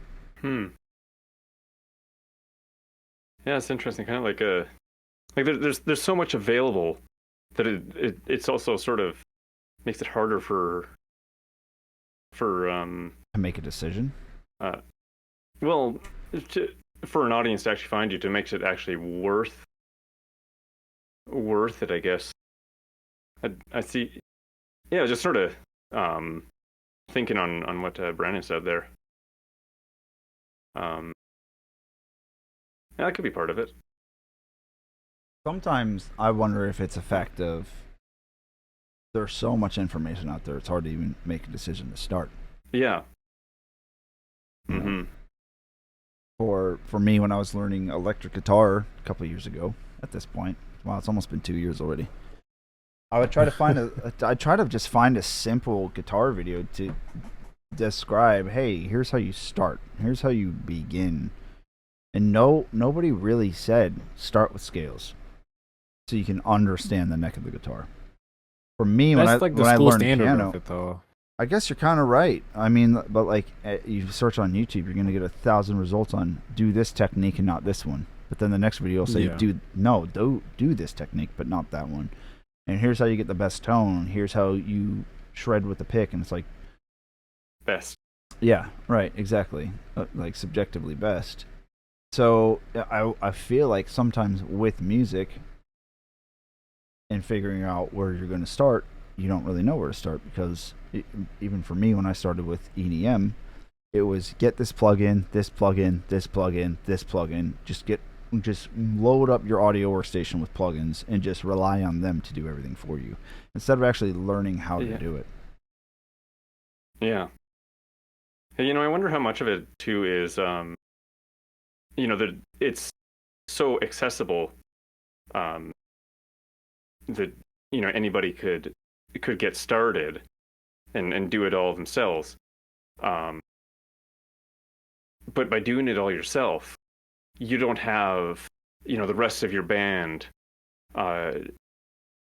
pushing as well, or your manager trying to push as well. Mm-hmm. You're kind of left to your own perfectionist mindset. Yeah. That you got to get everything perfect. Mm-hmm. But I also think it's maybe a safety net, issue too, the more I think about this as we go over this topic, I feel like sort of a safety net for people because they can make something or send it through AI and be like, I like how that sounds, and then put it out there. Yeah. And then if they get a poor reaction from it, they're like, oh, I was just testing out AI. It wasn't even me. I didn't make that. Or if they make something that AI doesn't like, it's like, oh yeah, I don't like that. I'll try again. There's no incentive for people to like, or I don't know if incentive is the right word. People aren't failing. People are too afraid to fail, and people are too afraid to even try at that point. And so Right. I ponder that too. If it's just I'm too afraid of my stuff sounding bad, so I'm not going to do it. But yet, I don't know how that bled into our culture to where we believe that everything is supposed to be perfect and sound good. You have to go through years, 10 years, 20 years, whatever, making stuff that just sounds bad until you really refine it. Maybe 20 years is a bit, maybe 10 years is a bit much, but like you have to go through a lot of it to make something good, something bad, and see how people react to it and see how you react to it. But I think And so then many people are people afraid are- to do that. I think it's because I think a lot of it has to do with instant gratification as well. A lot of Big people time. are Big hoping time. to like really just put one song out there and hoping that, oh, it's gonna get blown up. This is gonna be it. You know, this is gonna make us Yeah. famous and rich. Da da da da da. But it's just like, and then even if it Wow, kidding me. does, almost every song that they release after that, it's not as good. You know, because they had that one hit and they become a one hit wonder. But instead, they could have Sometimes that one chosen hit the can be a route surprise. that you Yeah. said what? Yeah. Sometimes that one hit can be a surprise. Yeah, that's true.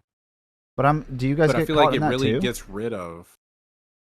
I feel like I honestly not really.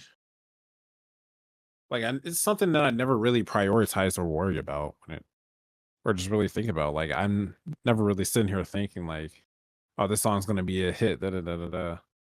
Like I'm looking forward to it when a song drops or I'm about to drop a song, like because I know it's good in my opinion, but I don't expect it to blow up at all.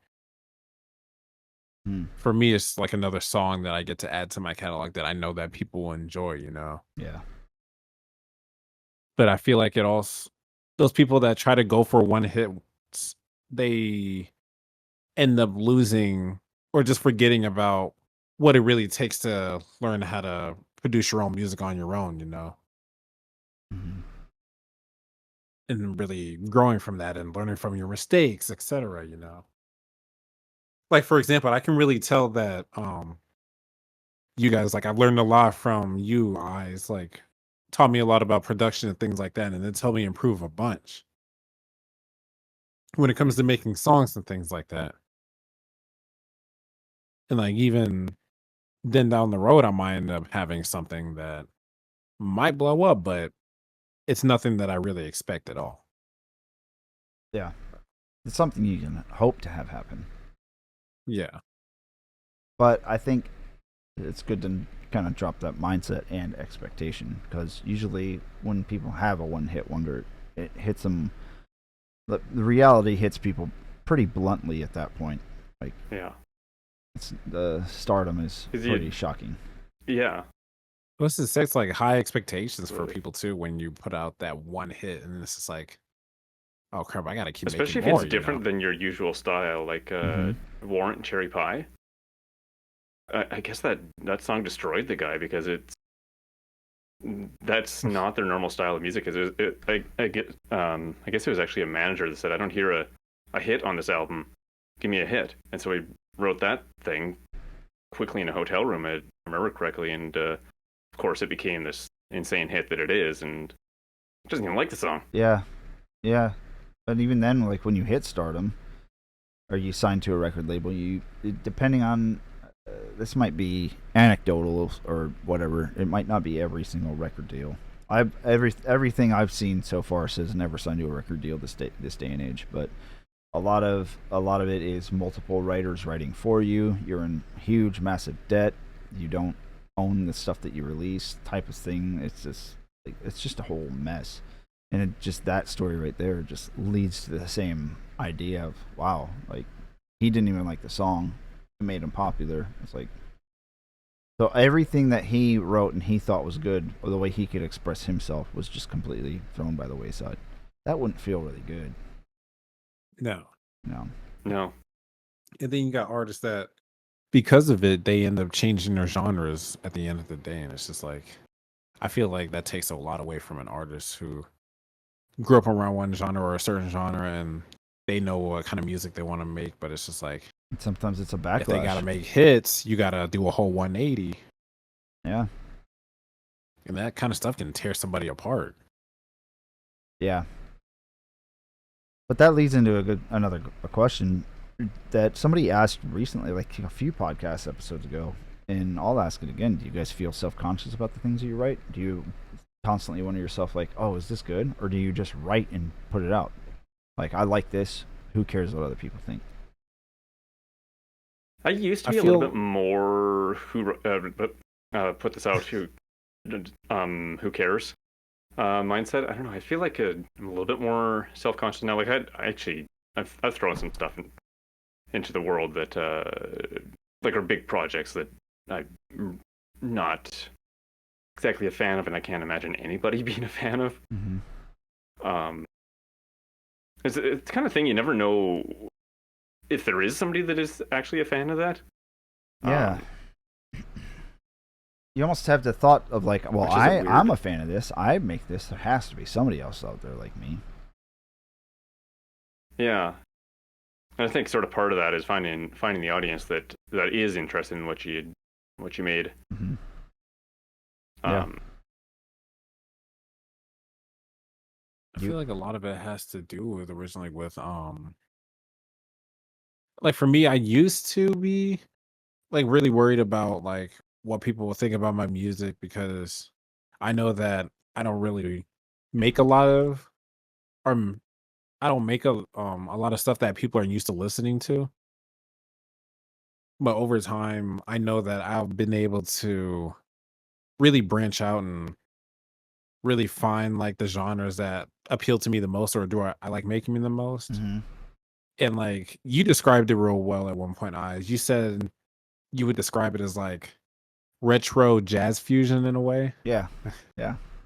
That's kind of what you And I was like, oh, that I actually kind of like that. has a you know, nice so I ended ring up sticking to it. with it. Yeah. What's up? My name is Prominent. I'm a retro jazz fusionist. Like, ooh, dang. Save some for the rest of us, Prominent. Jeez. Right. It does have a little nice little flow to it, you know. Uh-huh. Yeah.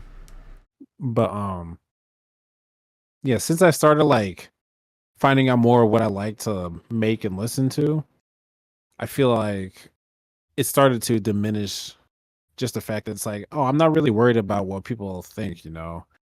I like it at the end of the day, and it's like I think it sounds good. Mm-hmm. And it's like I've heard other people say like, oh, this is really nice. I haven't heard something like this before. And like even whether it's good or not, I still enjoy it. And I feel like that's all that really should matter when you're releasing a song, you know? Yeah. Because if you enjoy it and you think it's really good, put it out there. Somebody else is going to enjoy it with you, you know? Yep. Exactly. Mhm. And not everybody will. And that's just the fact that has to come into play. Yeah. Mhm. So why do you think the culture has shifted a little bit to people feeling so self-conscious about everything that they're doing?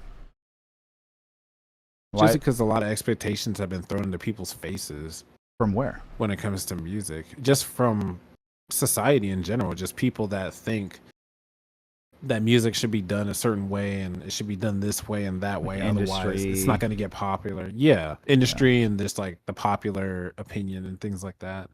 Yeah. So a lot of that is really influential amongst like big popular stars and things like that and artists and things like that. And they end up giving into it. It's just like instead of making the music that they really like and love, they choose to go or not opposite, but different direction and just stick with the same familiar stuff that people are into, you know. Mm-hmm. But I also feel like that a lot of people just it goes back to just not knowing how to branch out, I guess. Not knowing how to really capitalize on their genre, like the kind of struggle that I have right now which is trying to like really lock into what genre I want to do and how to make it my own, because I guess it's just a individuality of music that people struggle with Yeah. in a way, because they don't want it to sound like somebody else's or something like that, or they don't want it to sound the same as the last song they made or things like that. Which honestly, it's a hard thing to do. I can think of like a couple of like rap artists that they kind of like their music kind of like started like going down a little bit just because it all sounded the same over time, Mm-hmm. So Yeah. So what are your guys' tips for helping people understand to start focusing on what makes them happy and to just do it? What are the tips? Because I could, me, I say just take risks and do it. But sometimes that's harder for people to kind of understand. So maybe you guys can put it in a better way than I'm able to express it. A big thing for me was after I met Ben Burns, he had made the suggestion to try making a song in 2 hours, and I did this every week for a while, and you don't even have to share it with the world. It can just be keep it to yourself. Mm-hmm. The first day I did that, I sat down and I started a timer for 2 hours. I made a song. I thought there was a bunch of crap in there that was just crap, and 2 hours was up, and I stopped. I forced myself to stop at the end of that 2 hours, and listened to it a few days later. And I'm like, what was wrong with this? Yeah. So yeah, it's that whole thing of forcing yourself to do something and tell yourself when to end. Oh man. When to call it good enough. That's so and good. then see what this good enough is feels like the next day or a week later.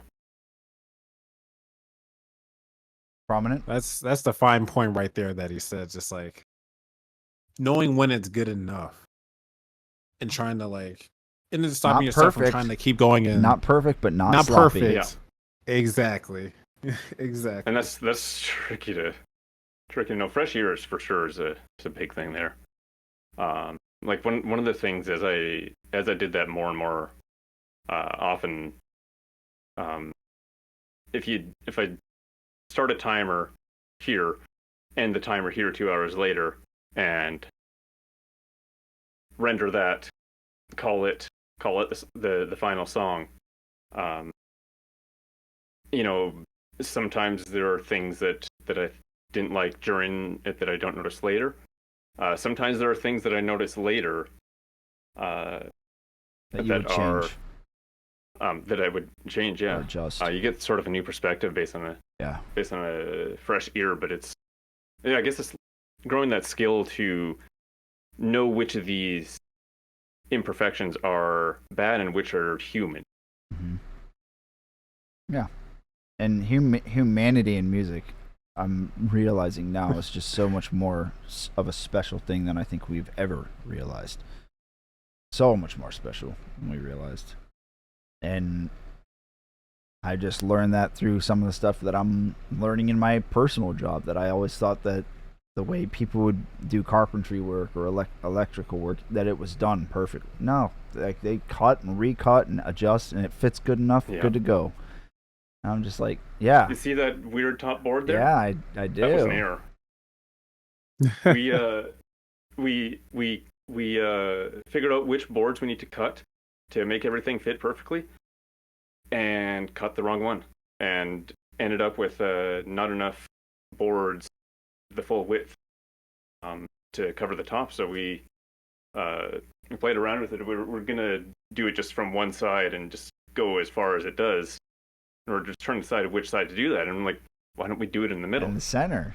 Now it sort of looks like, it kind of reminds me of an Inari shrine. Had to slow myself down there to switch to Japanese for a second. It's a little bit rounded on the front, so I think that's really sweet. I didn't even notice it until you pointed it out to me. And it tied in really well. The thing is, it's you have to start somewhere, really. And it's like you said, you put an endpoint on it and call it good enough. And good enough is actually really perfect because you're at least doing something and getting it out there. The main thing is looking at that 2 hours. Say you decided to adopt this after this podcast and you decided to try this for yourself. You sit there at your computer keyboard at your audio workstation, you're like, 2 hours is a long, like, so quick. Such a short amount of time. How am I going to fit all this in there? Just do it. Just start doing something. Like it's a mountain, but it's the same thing whenever you clock in for an 8-hour shift at work. It's like, that's a long shift. But when you're in there, you're doing it. You're just doing it. And it's the same thing with music or anything else you decide to tackle for the first time or the fifth time, and you're still trying to get through it. It's just when you're in the motions, you're in the motions. Next thing you know, you're done, and it wasn't so bad. That's my take on it, too. Yeah. The hardest part of starting anything is starting the message in certain Discord I channels. was just about to say. What That's an issue I still have to deal with nowadays. Is just getting actually started on it. That's like one of the biggest obstacles. And that kind of leads into the next topic. And I swear I'll give you guys some more opportunities to take the topics, take the reins. But it leads to the next thing of motivation and procrastination. But even a bigger topic that we all face constantly. It's the infinity loop that happens and it's expected to happen. Burnout. Finding the motivation to start a 2-hour trek. Finding the inspiration. And what if you're in the middle of a burnout period? What are your guys' takes on that? I mean, I know you guys both have it constantly too. It's just a part of life. Oh yeah, especially if you're trying to grow as a musician, it's one of the harder challenges to face. But burnouts, for one, like I deal with them all the time. Especially when I'm like streaming and then working a full time 9 to 5, also doing music gigs as well. Trying to Mhm. catch up on everything. It exhausts the hell out of you. Mm-hmm. And then you try to fit in a social life with friends and stuff with that as well. You're gonna be tired. Yeah. So it's like I always try to make like at least a day or at least a good day where I can at least rest for a good amount of time. Actually, just turn my brain off and relax a little. Mm-hmm. Because if I just keep my brain going week after week after week, I feel like personally it's gonna make me like just grumpy and angry and just stressed out all the time. Yeah. It's just like no, you gotta take a step back and like rest for a little bit. Yeah. But when it comes to burnout in general, it's just a tool for that, just to tell you to go rest. Otherwise, you're gonna give yourself a heart attack or something. So it's like I feel like nowadays it's more common than it was before, and nowadays a lot of people really understand that burnout happens. Everybody's trying to Mhm. do the same thing when it comes to just surviving as well as pursuing their passion and their craft. And for us, of course, that's music. We're gonna get exhausted after a while. We're gonna need to take some time. Okay, I need a break, and then I'm gonna come back even stronger. Mm-hmm. But if not, people are gonna start to notice that okay, he's kind of getting exhausted. He's coming into the streams exhausted, and things like that, and it's gonna affect everything else down the road. Yeah. It's gonna start to snowball. Yeah. Do you think we're sort of, how did I phrase that? We're sort of, I had it like perfectly phrased in my head, and as soon as I opened my mouth, it just gone. Like sort of farther away from our passion and our job being closer together. How do you mean by It's that like question? I feel like there's a lot of, as Gary Vaynerchuk said in 2008 at a TED Talk, you come home, you kiss the dog, you go to town. There's a lot of that where we come home from a job that we don't like, particularly, and do stuff that we do like. This also sort of adjacent to stuff that could be a job at the very least. I'm trying to fully understand the question. Same, honestly. It started Like, with, so or are you do you think talking we're about, getting like, further away from our passions and turning it into work? Is that what the question is? Or I'm sorry, I'm not trying to put you on blast either. I'm just Yeah, genuinely trying to understand. I think honestly, I think I might have just confused myself there too. Okay. You can rephrase it if you want, because I think you have the visual, the understanding of what you're trying to ask. Yeah, like I guess like you, sort of a more traditional lifestyle would be,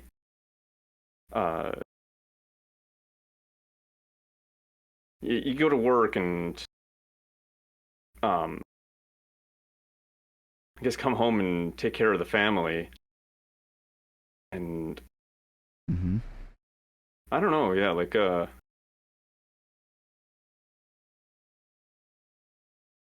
Are you talking about like in terms of like when you want need to like work on music when you get home and you see that as work as well, or I guess kind of.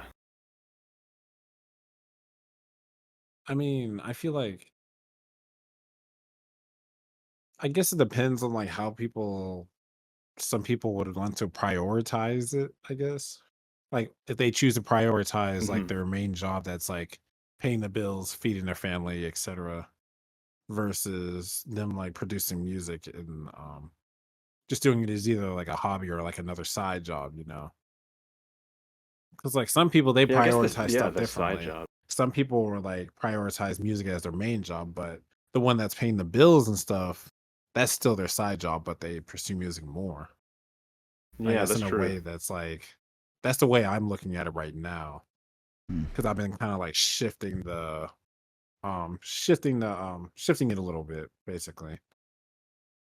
Because I feel like the more your focus is on the passion and you're trying to make a living out of that, it'll be a lot easier to, I guess, organize yourself around that instead of just worrying about Hmm. the 9 to 5. But I know, I understand at the same time, not a lot of people have that option either.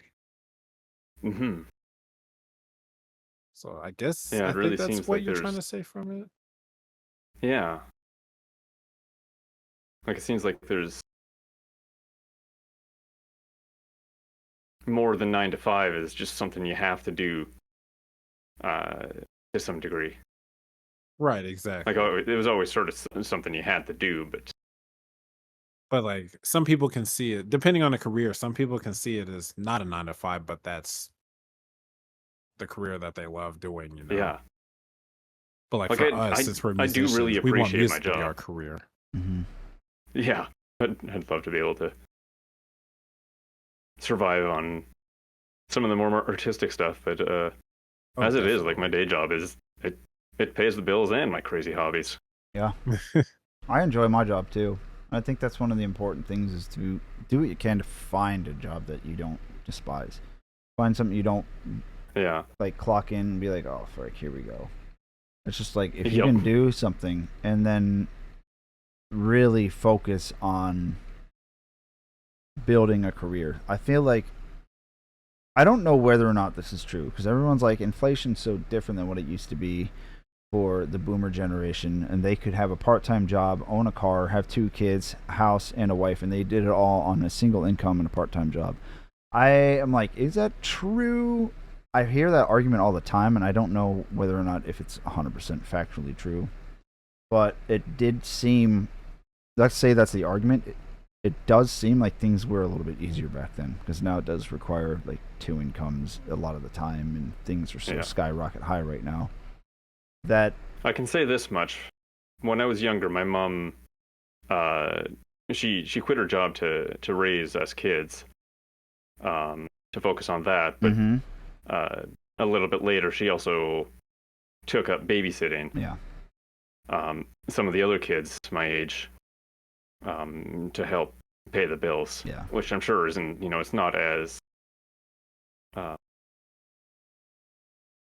it doesn't bring you as much income as a full blown 9 to 5. I'm sure. Yeah.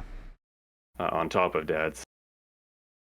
And 9 to 5. I think the point I was reaching, and I know you're in Canada, so I don't know how much this applies to you, but I feel like it's kind of similar. Like the idea of the American dream was to be able to own your house and make a good living for yourself.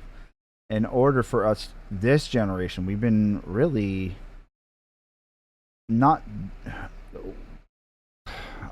I'll just put it in black and white, really screwed over in a lot of ways. And we're not, it's really, really, really a time for struggle for a lot of us.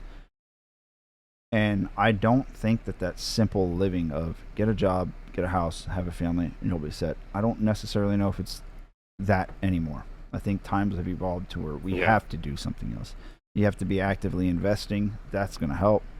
And then B or two, I think it's more important to actively really focus on creating a career for yourself. It's about creating something. Learn a trade if you don't have a career that you can create for yourself, because trades are going to be where it is. Yeah. But if you have something that you want to do, like me with music, I had somebody offer me an insurance selling job or insurance claims adjuster, and make a ton of money doing that. But you're constantly working. It's a miserable job. And I was like, if I'm gonna, it would take away from your music for sure. Yeah, I'm like, if I'm gonna make a lot of money, I'd rather do it over time by building a career that I actually want to be doing. If it takes 10 years, 20 years, even if you go to a company, it typically takes that long anyway. So I think it's part of the mindset of taking a risk and trying to build something and making sure your life is filled with value rather than length. A lot of people focus on the length of their life rather than the value of their life. And if you live to be 93 years old and you've worked a job that you hated your entire life, I don't know if that's much of a valuable life. Versus if someone unfortunately dies at like 27 or something, hopefully that never happens to anybody, right? But if they've lived a life where they've loved what they were doing constantly, I would personally argue that was a better life lived. Yeah. I went on a tirade there from beginning. I don't know where I started. I agree though. I kind of know where I started, but anyway. Thoughts? There's probably a lot to unpack in that whole paragraph that I just stated. Oh yeah. And I'm a programmer by day, and there were so many companies that came into my view that are like big companies. I'm sure I could get a lot if I climbed those corporate ladders. I ended up at a really small company. I was employee number 8, and I feel a lot more fulfilled working for these guys, and than if I were to work for generic company whatever. Yeah. That there are so many that came by. Mm-hmm. It's like if you can find a job that you can value and enjoy doing, it does free up the opportunity for you to come home and de-stress from work way, way easier, because you don't have to think about it. You're just in and out, you do your stuff, you feel appreciated, you enjoy the work, done and done. Your mind is free to like really start focusing on a career. You just then have to not find the time, because typically 9 times out of 10 you have the time. You have to make the time. You can cut out YouTube, you can cut out Netflix, you can cut out your phone usage and stuff like that. And it's short-term suffering for long-term gains rather than short-term dopamine for the same thing over and over the rest of your life. Yeah.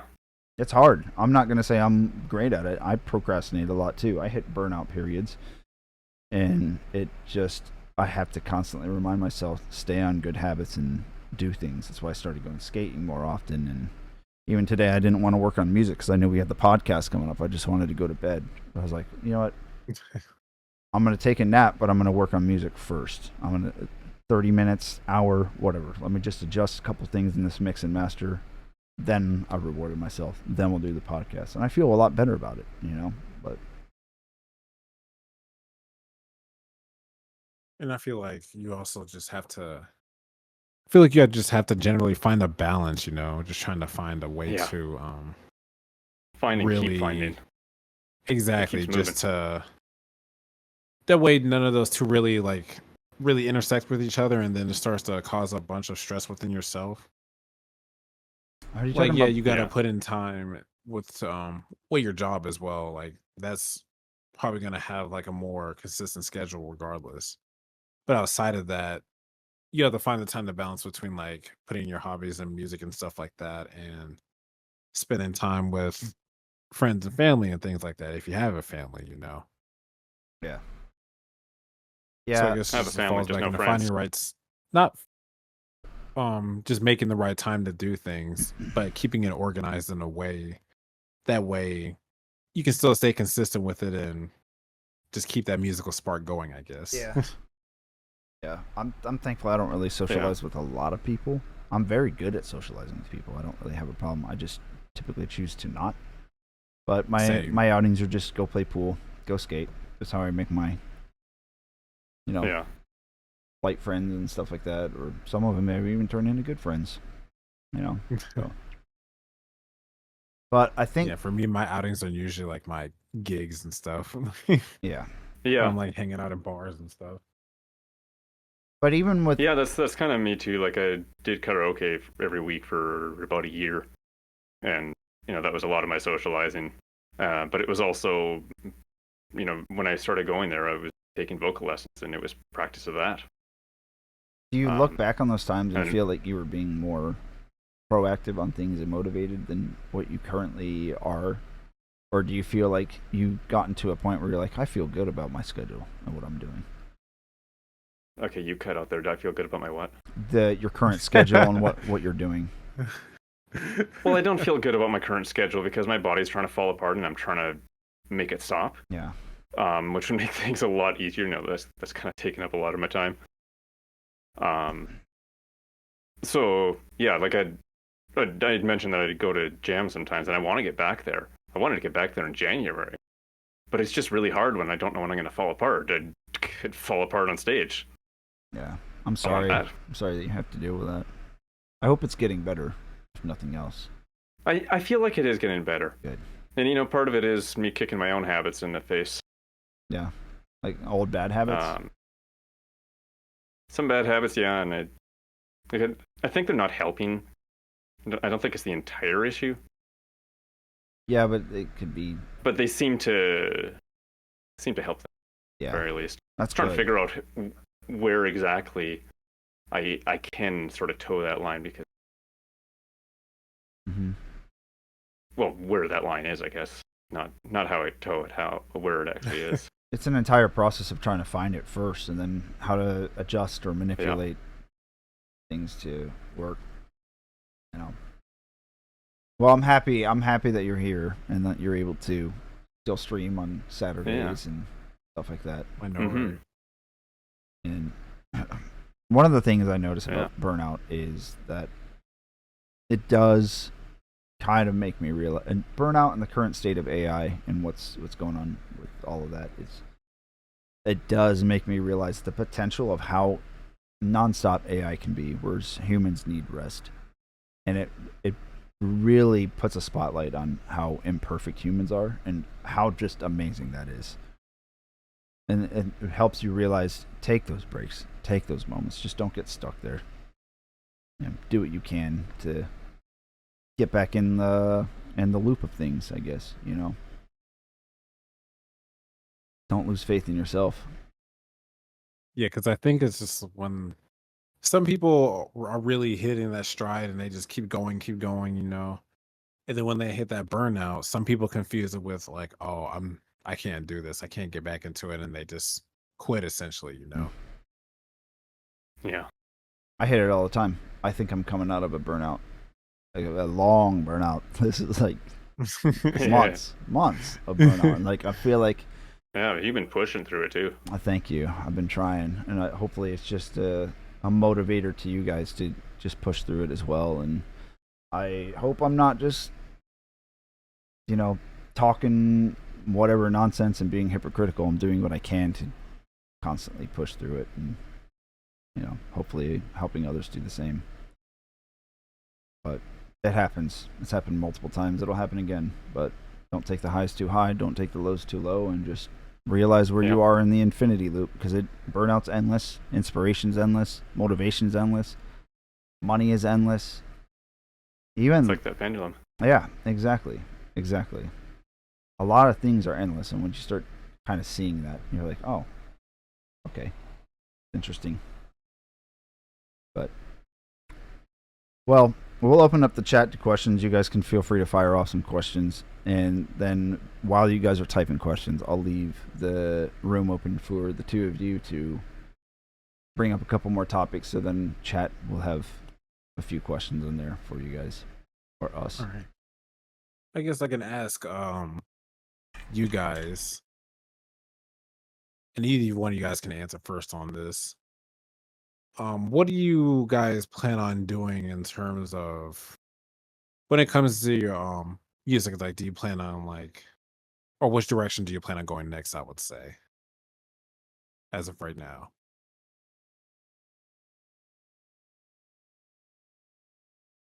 Like, do you plan on releasing continuing working on an album or something like that, or do you want to release more singles, or do you just want to work on your own type of production work?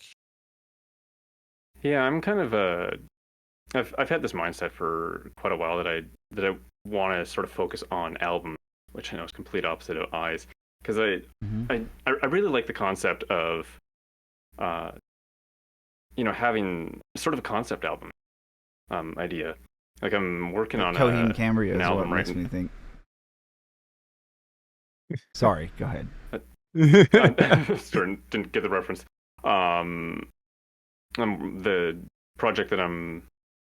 The music project that I'm mainly working on right now is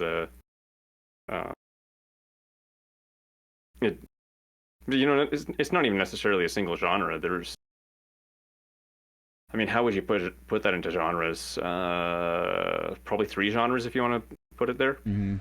On that album, and then it's got a sequel that I don't even feel like counting right now. Is this the one with the project in Cubase? You're finishing that? Yes, it is largely in Cubase. Yeah.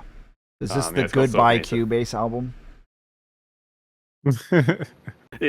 It's no, I wouldn't say it's the first. My start with Cubase, because that would have been a different project that I'm probably not going to go back to.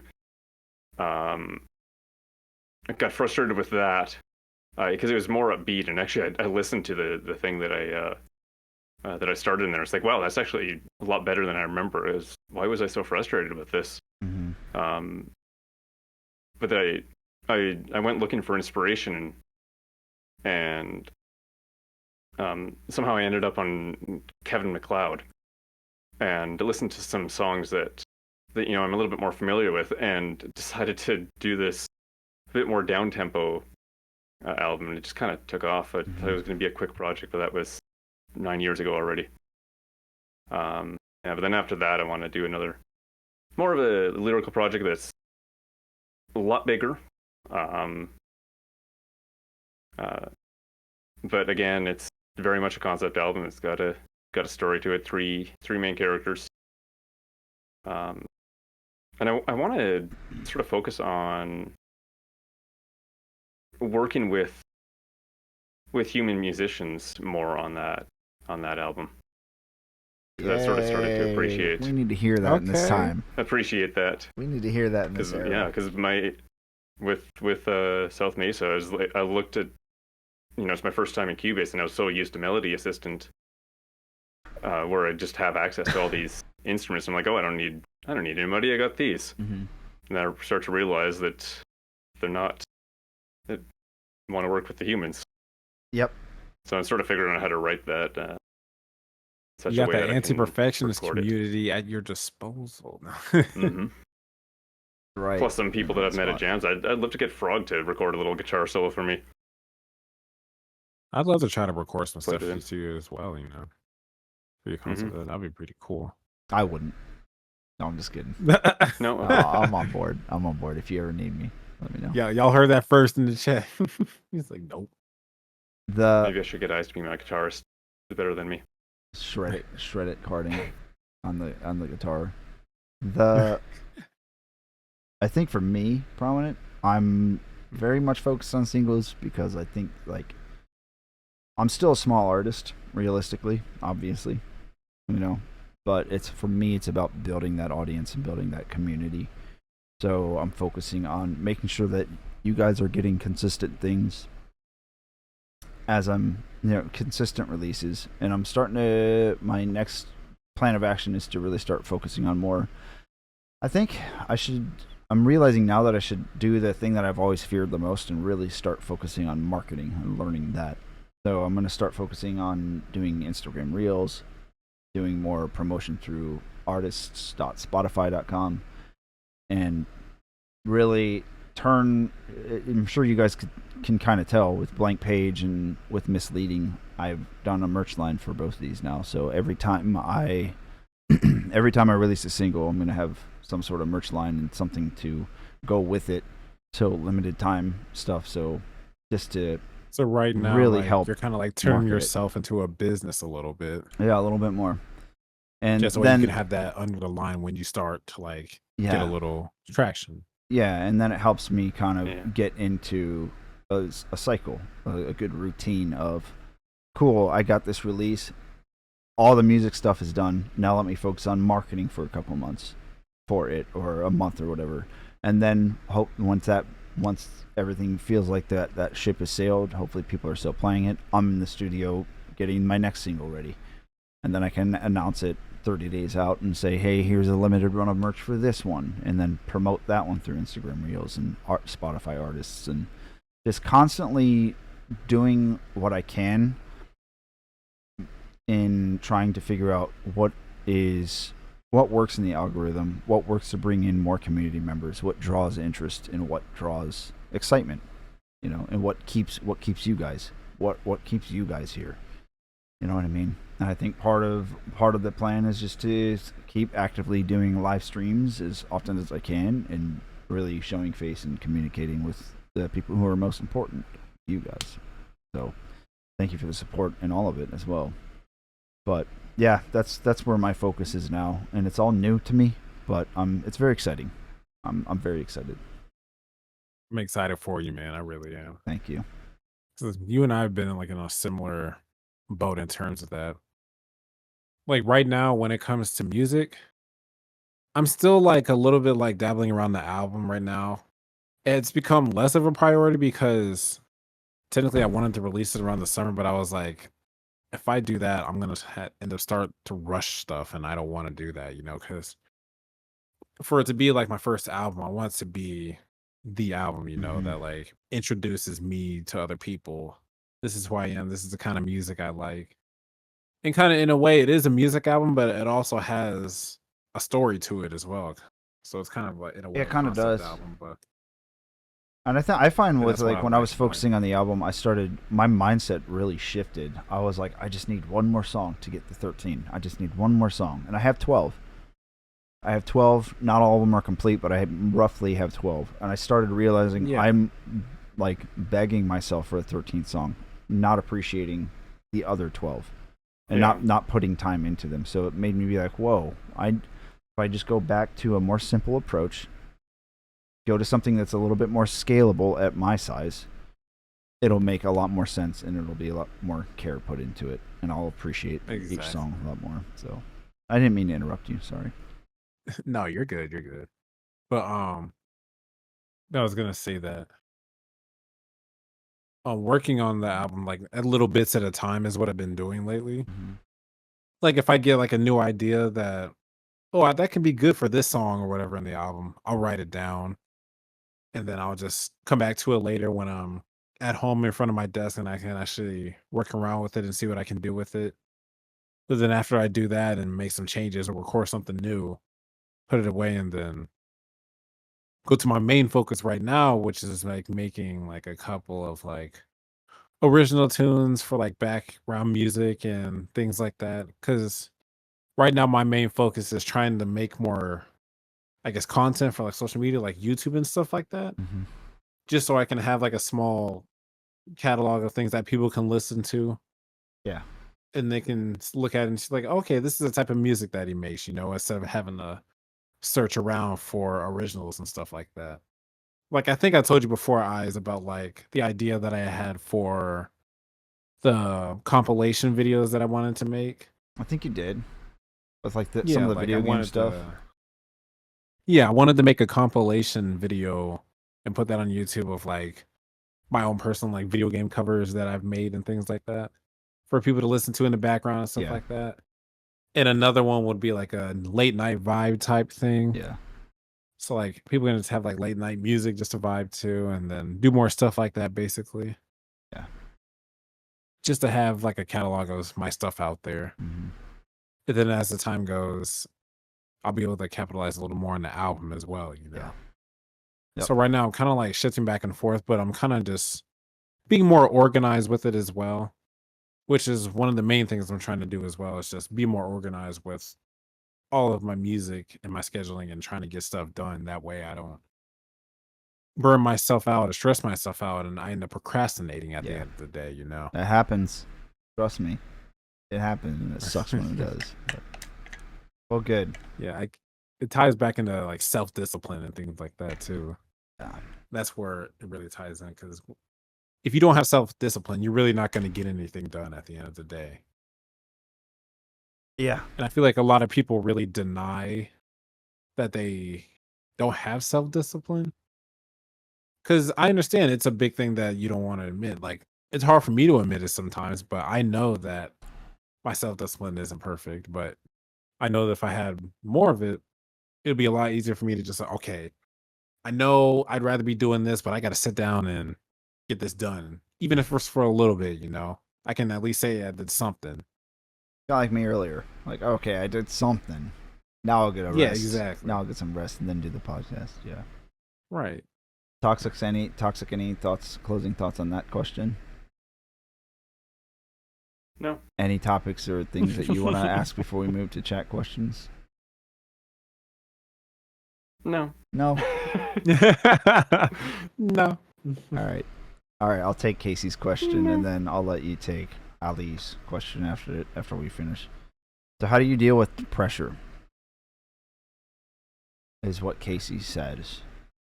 And I guess What I kind was gonna say my question delves a little bit deeper into what kind of pressure are we talking? Are you talking about in terms of pressure of like releasing music, or the pressure to become an artist in general, or like an upcoming artist, I guess? Pressure from other people and what they expect out of your music.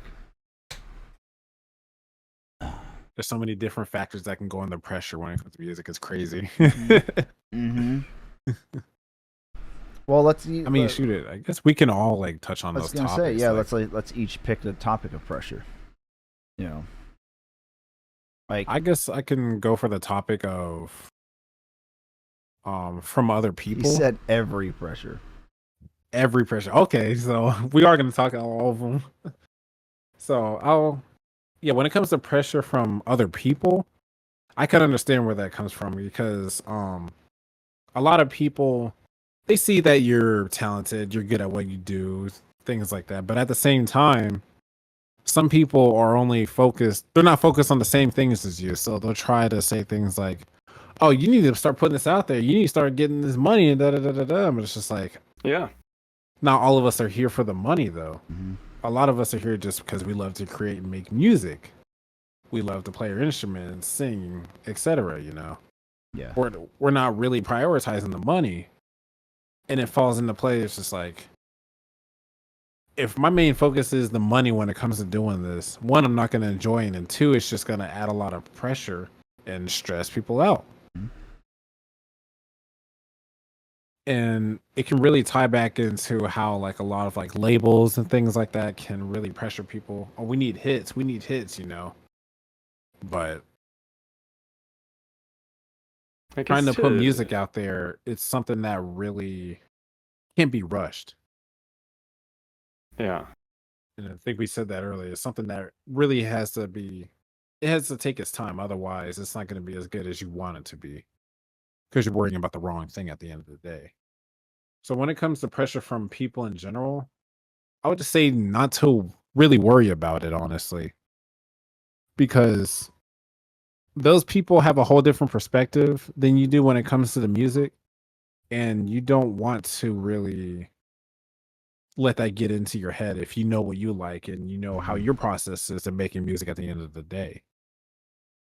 it may take longer for you to make a song that's just as good as somebody else's, but they didn't take as long at all. But don't let the people who have a different process than you of going about things, don't let them put their pressure that they have onto you. Essentially, you just have to carve your own path and just go about it your own way.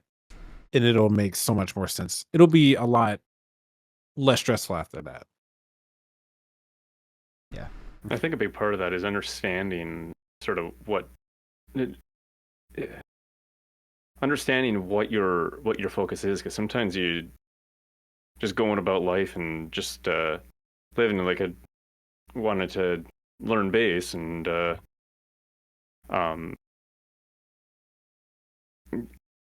when I started going to jams, people were always telling me you need to learn this, you need to learn this, and like all that sort of came in at the same time, and it's like I didn't know what to focus on really from all that advice. So I guess just try to really sit down with yourself and think about what is actually important to you, what you should focus on, what you want to focus on. And when other people tell you what you should do, don't completely ignore it, but take it with a grain of salt. I try it on, see if it fits. If it doesn't, move on. Yeah. Like if somebody says this song stinks, is it because it's not their style, or is it because, much like me, you can't play guitar? I think you can play a guitar just fine. You need to stop shishing on yourself. I feel like that has to do with like you said, don't completely ignore it, but don't let it get into your head either. Probe deeper for answers and why. One of my answers is learn how to effectively communicate. Like, learn how to effectively communicate what your vision is, what you're trying to do, whether it's to your parents, to a friend, even if you are concerned about losing a friendship. Just learning effective communication can go a long way, whether it's political discourse or what you plan on doing with your career, or if you're in a relationship.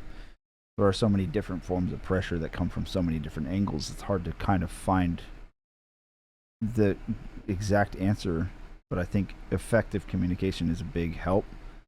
But also my answer, the first part of my answer very much ties into exactly what Toxic said, and I just had a different way of saying it. It's just figure out what your expectations are and what your needs are, and figure out how you can meet them. And if you're getting pressure from outside sources and people are disrupting your thoughts or your mindset, effectively do what you can to communicate with them and ask why they think that, why they say it's not good, where can I improve, how can I improve. And if they don't have an answer for you, then that's kind of on them. And if it eats at you, then you can kind of look it up and see, like they said, my song sounds muddy, so you can just search that on an internet search. Like, song sounds muddy, how do I clean it up? But just, it's all with digging deeper for more information sometimes. And like putting matters into your own hands in a way. Yeah. And really just what Toxic said, just more or less find out what your expectations are and do what you can to meet your needs to deal with that pressure.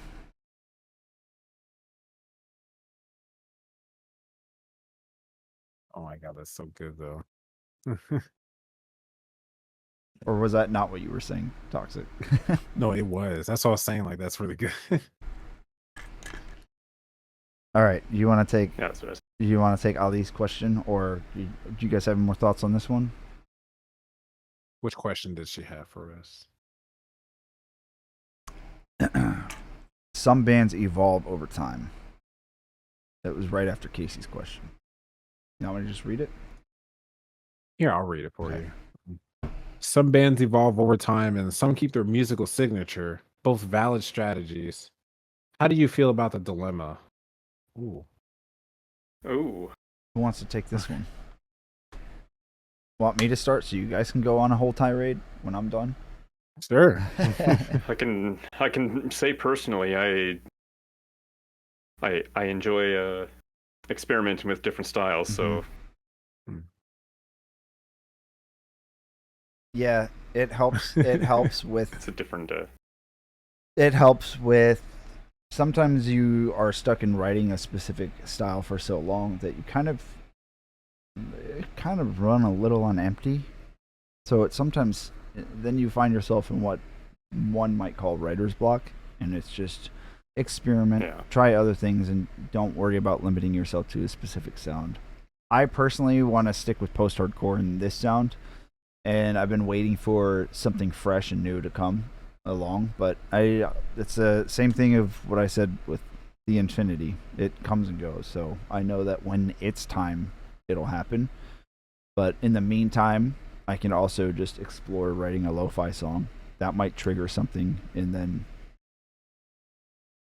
delve into a song that I actually really, really, really like making and want to make. So just experiment, have fun, and don't worry about the pressure from what everybody else outside is telling you what you should be making. Exactly, because like branching out really helped.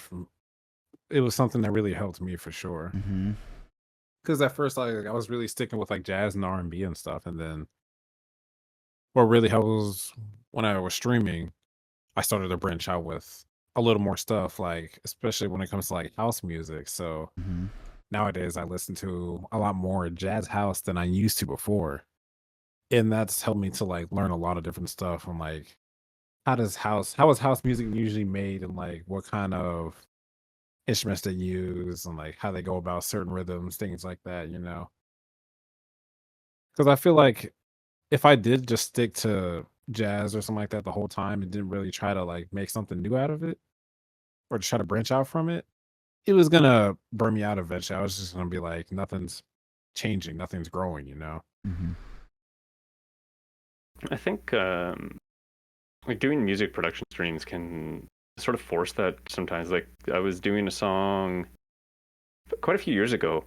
This was for 2 Hour Album Challenge, Volume 7, I think, maybe 6, and I was trying to figure out what the one part of the song felt like it was missing something, but I couldn't quite place what. Somebody came into chat and gave me a good old "Needs More Cowbell." It was a shit post anyway. I pulled out an 808 and I put on a cowbell rhythm. Yep. That's exactly what that part needed. And it can just change the entire structure. Yeah. It's like, are you just memeing me or something? would've But thought it's of just like, cowbell. no, he's actually being serious. They were, and it worked. yeah, they were trolling in a good way. No, they were absolutely trolling, but I took the troll to heart and The saying needs more cowbell. Funny. I mean, Ali had a great thing too that I did pin. More technical music in streams are a known tougher market. It's another good thing to keep in mind is just kind of do what you can to keep things simple. Like I could keep adding things to my stream, but I try to just I'm like what more would I need to add and why? It would just really distract from a lot of things that we already are, and so but then it also helps me just keep it simple. So keep it simple, stupid. same thing. what if you literally kiss? Yeah, what if you literally? Yeah, dude. What if you? Sorry. What if you literally kiss, or what if you literally wrist? Yeah, too. In the end, it's all about you slowly changing your thought patterns towards a more desired path, and that always comes through pain. Yeah, pain or struggle. Yeah, those are the times whenever you can just come out of it either really poorly, You come back and you leveled up, or yeah, you just yeah. end up further down the Yeah. road. You guys can take some of these chats too if you want. If you guys see anything that sticks out to you in particular. I did, Mhm. and it was when Mira said, the only pretty much constant thing about my music is that I use piano in them, and I generally avoid using the 4/4 time signature. And I understand that because like you really don't want to end up we're doing the same thing over and over again, you know. Mm-hmm. So you try to steer from what the general crowd usually hears, and it's just like, okay, this is really different, you know. I've heard plenty of jazz fusion songs, and this is a group that I've showed before to some people in the community, and they're called the Rippingtons. And it's like this jazz fusion group or whatever. And I remember one song that they did, and it was like a really good song, but like the time signature was like in 6/4 or something like that. And then it switched a little bit throughout. But still, it was like really catchy and really like interesting to listen to. And that's something that I feel like a lot of people should try to implement, is just trying something new within their sound that they really haven't tried before, you know. It can even be something small. I can't talk today. It can even be something small, such as like adding a new synth sound that you haven't tried, adding some pads in that you never used before, trying a new melodic sound or something, or instead of using synths, use strings, you know, see how that sounds, you Yeah. know. Yeah. Kind of just mixing it up a little bit and seeing what transpires from it, you know. Mhm. More than likely, you might just hear something and you just might end up like, ooh, like, hold on, that actually worked a little bit. Let me see if adding this would help, you know. Next thing you know, you just end up just going down a whole rabbit hole of just trying a bunch of different Sometimes stuff. start with a different instrument. Start with drums. Then you can build Exactly. On top of that. Sometimes I'll start with drums. Sometimes I'll start with like the piano. Sometimes I'll start with the bass just to see what happens. Like, Yeah. Yep. and Mero even said, he said, like in one song of mine, I put in a part that switched between 6/4 and 7/4 every bar, effectively making it 13/4. See, I've heard songs like that, and they're really interesting. Like 13. there was one song, essentially, it was like Well, she also writes for 19/8. 2HAC, so she puts music in there too. Oh Yeah, shit. she's posted a few in the Discord. Check it out. I'll It's have to good check them out stuff later. too. Yeah, definitely have to check those out later. Yeah. Very good. I could definitely say for sure that yeah, the one song I listened to, the time signatures was around like 19/8 essentially or something like that. And it had like 3 different time signatures in one bar.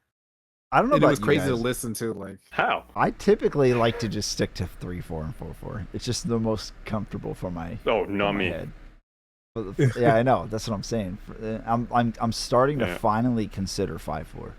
It's like my mind is starting to go. I want like, to okay, branch out. I But want to it's branch like- out and try, but I'm just like, I don't know how I'm gonna do this. I could do it. And that's it's why just, for me, it's like when I'm using like 4/4 and stuff, So I does it? try to like switch the rhythm around. It's like try and use it like a bossa nova type deal, or just like switch it back to smooth jazz, or like make it shuffle a little bit, you know, swing. So does it make me basic like- toxic?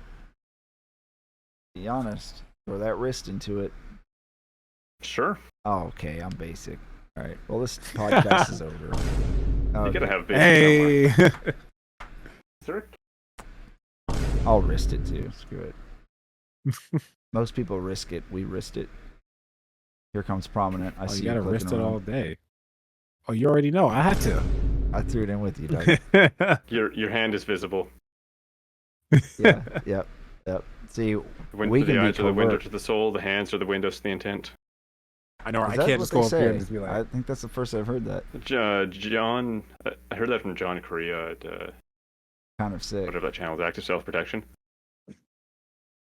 I've heard a YouTuber that may take 1,000 that they take 1,000 positive comments for one negative comment. It seems unsustainably insensitive. It's hard to not take negative comments. Like those are the ones that always stick. So it's just like, don't read the comment section. That's what big YouTubers that I hear, they just ignore it. What's more fun about technical Don't read the people? Yeah, comment. negative comments tend to hit us more than positive comments, don't they? Yeah, they really do. Hit us harder. They really do. 'Cause, That's unfortunate. Survival instinct or something. yeah, but it's Yeah, also I know, like, right? unless it's like a really constructive negative comment, like it doesn't like Yeah. like your comment the other day when I was in here with Fat Loud. You said something like, that my focus sometimes it seems jarring with the chat where I switch back to the content. And my thought was, it wasn't really negative. It was just, oh snap, that's so sick. I'm happy that someone's speaking out about how the stream can be smoother. But it's in my head. I'm like trying to parse what you meant, but also I'll keep it in mind that okay, so I can just kind of relax with the chat a little bit more, because I oftentimes feel so much like I have to provide content. People are tired of me talking. People are tired of me reacting to chat. But hearing it from a different angle is nice to know.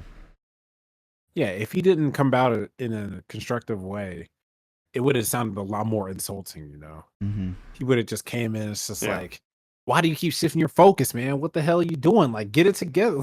Yep. Yeah. And just start throwing all kinds of crap. That sort of at you comes from you know? like familiarity with each other too. Like like you and I know each other pretty well. Mm-hmm. At this point. You know who I am. You know, I didn't say that to be a hater. Exactly. Yeah. Yeah, unless you have this. And I also secret know art. that you can take criticism like that. Yeah. Yeah, absolutely. But you also, it was effective communication. It wasn't, bro, you need to focus more on chat.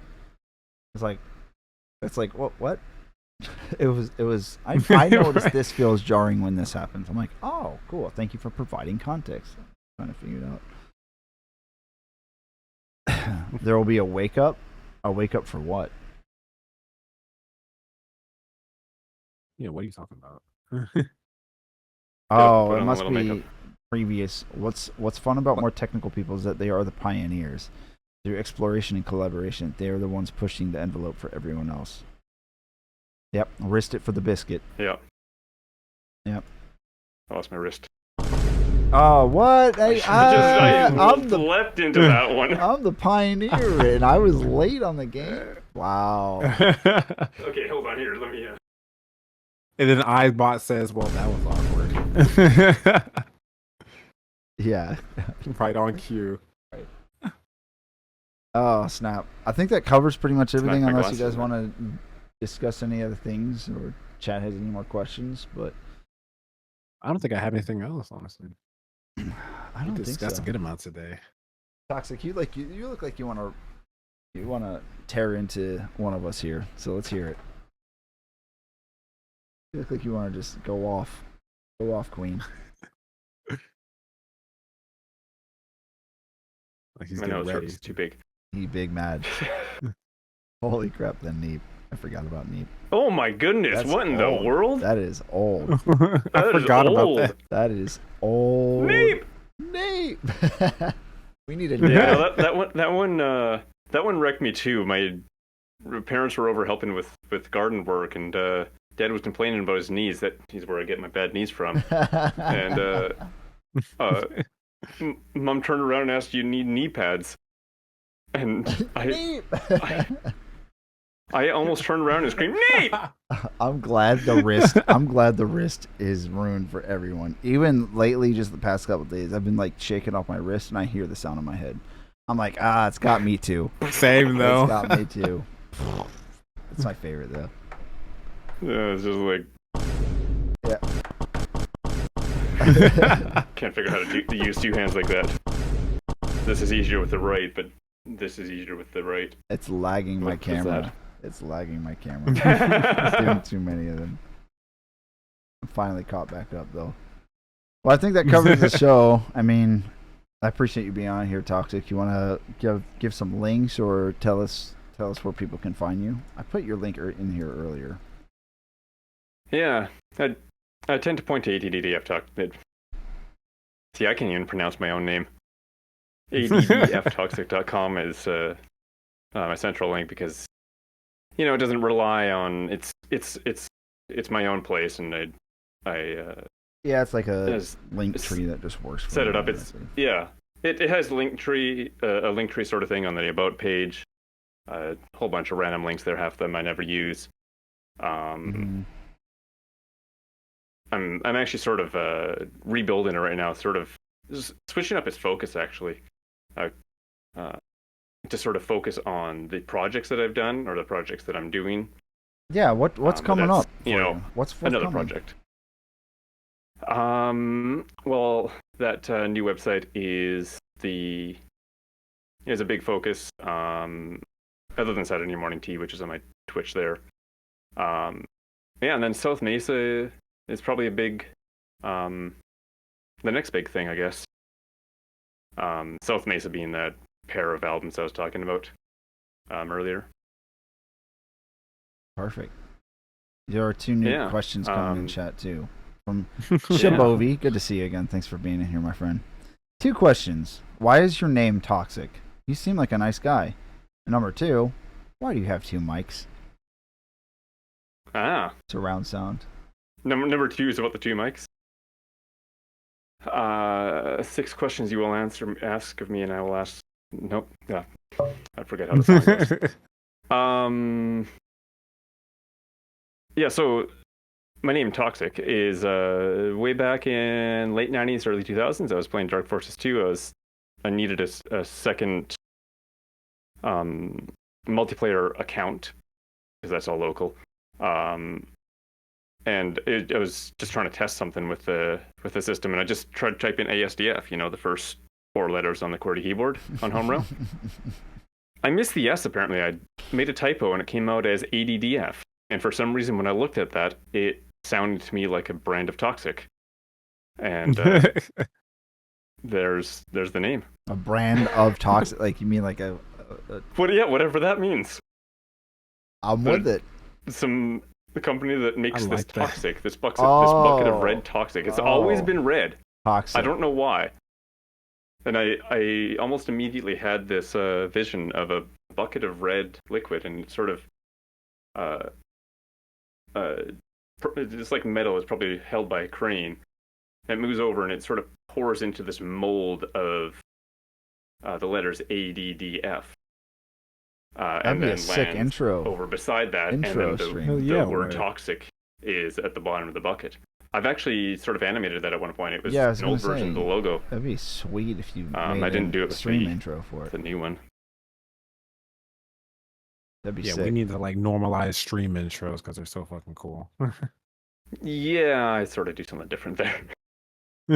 I sort of have this mindset that the show starts immediately. Mm-hmm. So I have sort of a title card that's sort of a standard layout, and it just has like the date and the name of the event or the show. Mm-hmm. And it sort of actually has a background too, which is sort of gives an idea of sort of overall vibe in a way. Mm-hmm.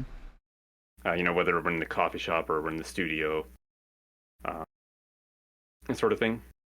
So I only have that on for just a few seconds, and I also actually pull a thumbnail out of that first frame.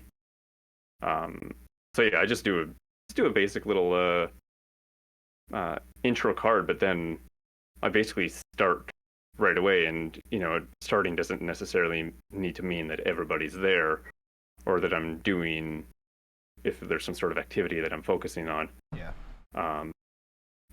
It doesn't necessarily mean that I'm starting that activity if I was doing, say, a gameplay stream or something. And the two mics? Yeah, so yeah, back to the two mics. There's actually 3 mics. I don't want to move the camera right now, but there's one down here as well. This one's a dynamic mic. It's actually the mic that I'm using right now. These 2 are condensers, and they're panned left and right. Nope, left and right, because it's left and right for you. Mm-hmm. And I just sort of like the vibe of having sort of that stereo field. If I'm looking around a little bit, you can kind of hear sort of that 3D audio effect. Is sort of how I use it now. Mm-hmm. That's mainly during Saturday Morning Tea Mm-hmm. that I use that. I like it. I'm with it. It sort of stemmed from when my setup was a little bit more wide. Sometimes I'd be over here and I need this mic. Sometimes I'd be over here and I need this mic. They were both sort of in front of me wherever I was. Yeah. But then once I consolidated the setup to here, I still had both of these, so I pulled them like that and did that. Well, I actually have 50 mics, and they're all in this, so deal with it. What you also don't see is the one over there. Well, you also when have the I'm mini at booth the too. monitors. You have the mini booth set up that you can pull out and Kind of, yeah. stuff or whatever, more or less. Really cool. He just ran off. Yeah, he's gonna go get it. Rich history, to be honest. It's so far from the public, what the public can imagine. Yeah. It's just it's acoustic treatment, but they're like on a On a stand. stand. Yep. So I can put these wherever I want. If I want to record something, I might make a little secret vocal layer here. If I'm mixing, I put it around That's the. actually pretty useful. That's dope. I know. Yeah, set it up however you want. Or if I actually also, since I work from home, I use these as well. Ugh. Now you're. Make a little on that office side. space. Yep. Yep. But this is hard, so it reflects the audio rather than absorbs it. Oh yeah, dude, big brain. So So that is I nice. make myself a little space around where my Freaking office is set up. wrist brain, dog. Stupid dude. Oh wow, that jump scare is loud, dog. Just What else am I missing in chat? What else am I missing in chat? A streamer / YouTuber called Failboat. Whoa, damn, someone's throwing me off here. Starts the stream with a little countdown and then a quick intro. So I feel like that ADDF intro could work. yeah, that's what I do as well in my stream. Like it's a little 10-minute countdown usually, and then the intro, and then I introduce myself, all that jazz. Yeah. I do it because I run a 3-minute ad, and it also does help me just get that last minute. Okay, I'm alive. Play a song. Go to the restroom. All right, we're ready. Just that last little window of, hey, this is the show. This is what it is. Get your first. Get your second. Do what you got to do. We're here. Yep. Yeah. You're you have to manually change from your starting soon to your starting soon with the blurry background, right? Yeah, I do. You know, it would be a cool idea. Is you had that on some sort of timer, so you can press the start stream button, send your messages or whatnot, and then walk away, and it changes while you're getting your coffee or something. I wonder if I could do. We actually see you in the background. I probably could do that. That would be a lot more intuitive because I always hit it and walk away. Yeah, because then we see you fade in and you're there. Yep. Hi. I accidentally set up something like that. I I actually start Saturday morning tea down there now. do you? Yeah. Hell yeah, dude! I'm gonna have to catch one of the intros to Saturday morning tea then. So I always make it whenever I'm Yeah, well, you got to break. basically be there and get Twitch to actually play it if you want to actually see that. But I guess that's sort of helpful for if you're watching an installment of Saturday morning tea later. Yeah, I Yeah, can't maybe wait. auto For that. Oh, I maybe. guess you're right. Yeah. Hotkey. Yeah, I guess I could just take the wireless keyboard and Oh, you got a wireless keyboard, yeah. yoink. That Yep. might help. Yeah, walk up and with your keyboard in hand, it's like, okay, let's start Like this. how earlier I was like doing this. You're like, I can't see your mouse. So if I hold up the keyboard, it'll. No, you can see the silver or the. No, gray, you can't because gunmetal there's gray. two different. Yeah. Yeah. But well, good deal, dog. Freaking Especially if you define technology properly, nature. technology is not bad. It's not all bad. Yeah. Like somebody told me everything's technology. Like even if you learn how to, I was like, I don't know. Technology about is the application of science to help. Shit, I was just how is it defined? Oh, sorry. Beep. that. Oh, frick! Hold on. There we go. Got it. I hit the sensor bar for you. Like a wheel. I'd call that technology. Yeah, very much so. Very much so. Prominent, I give you a shout. Let us know where they can find you. What times? All right. You guys can find me on Treat. twitch.tv/theprominentbeg.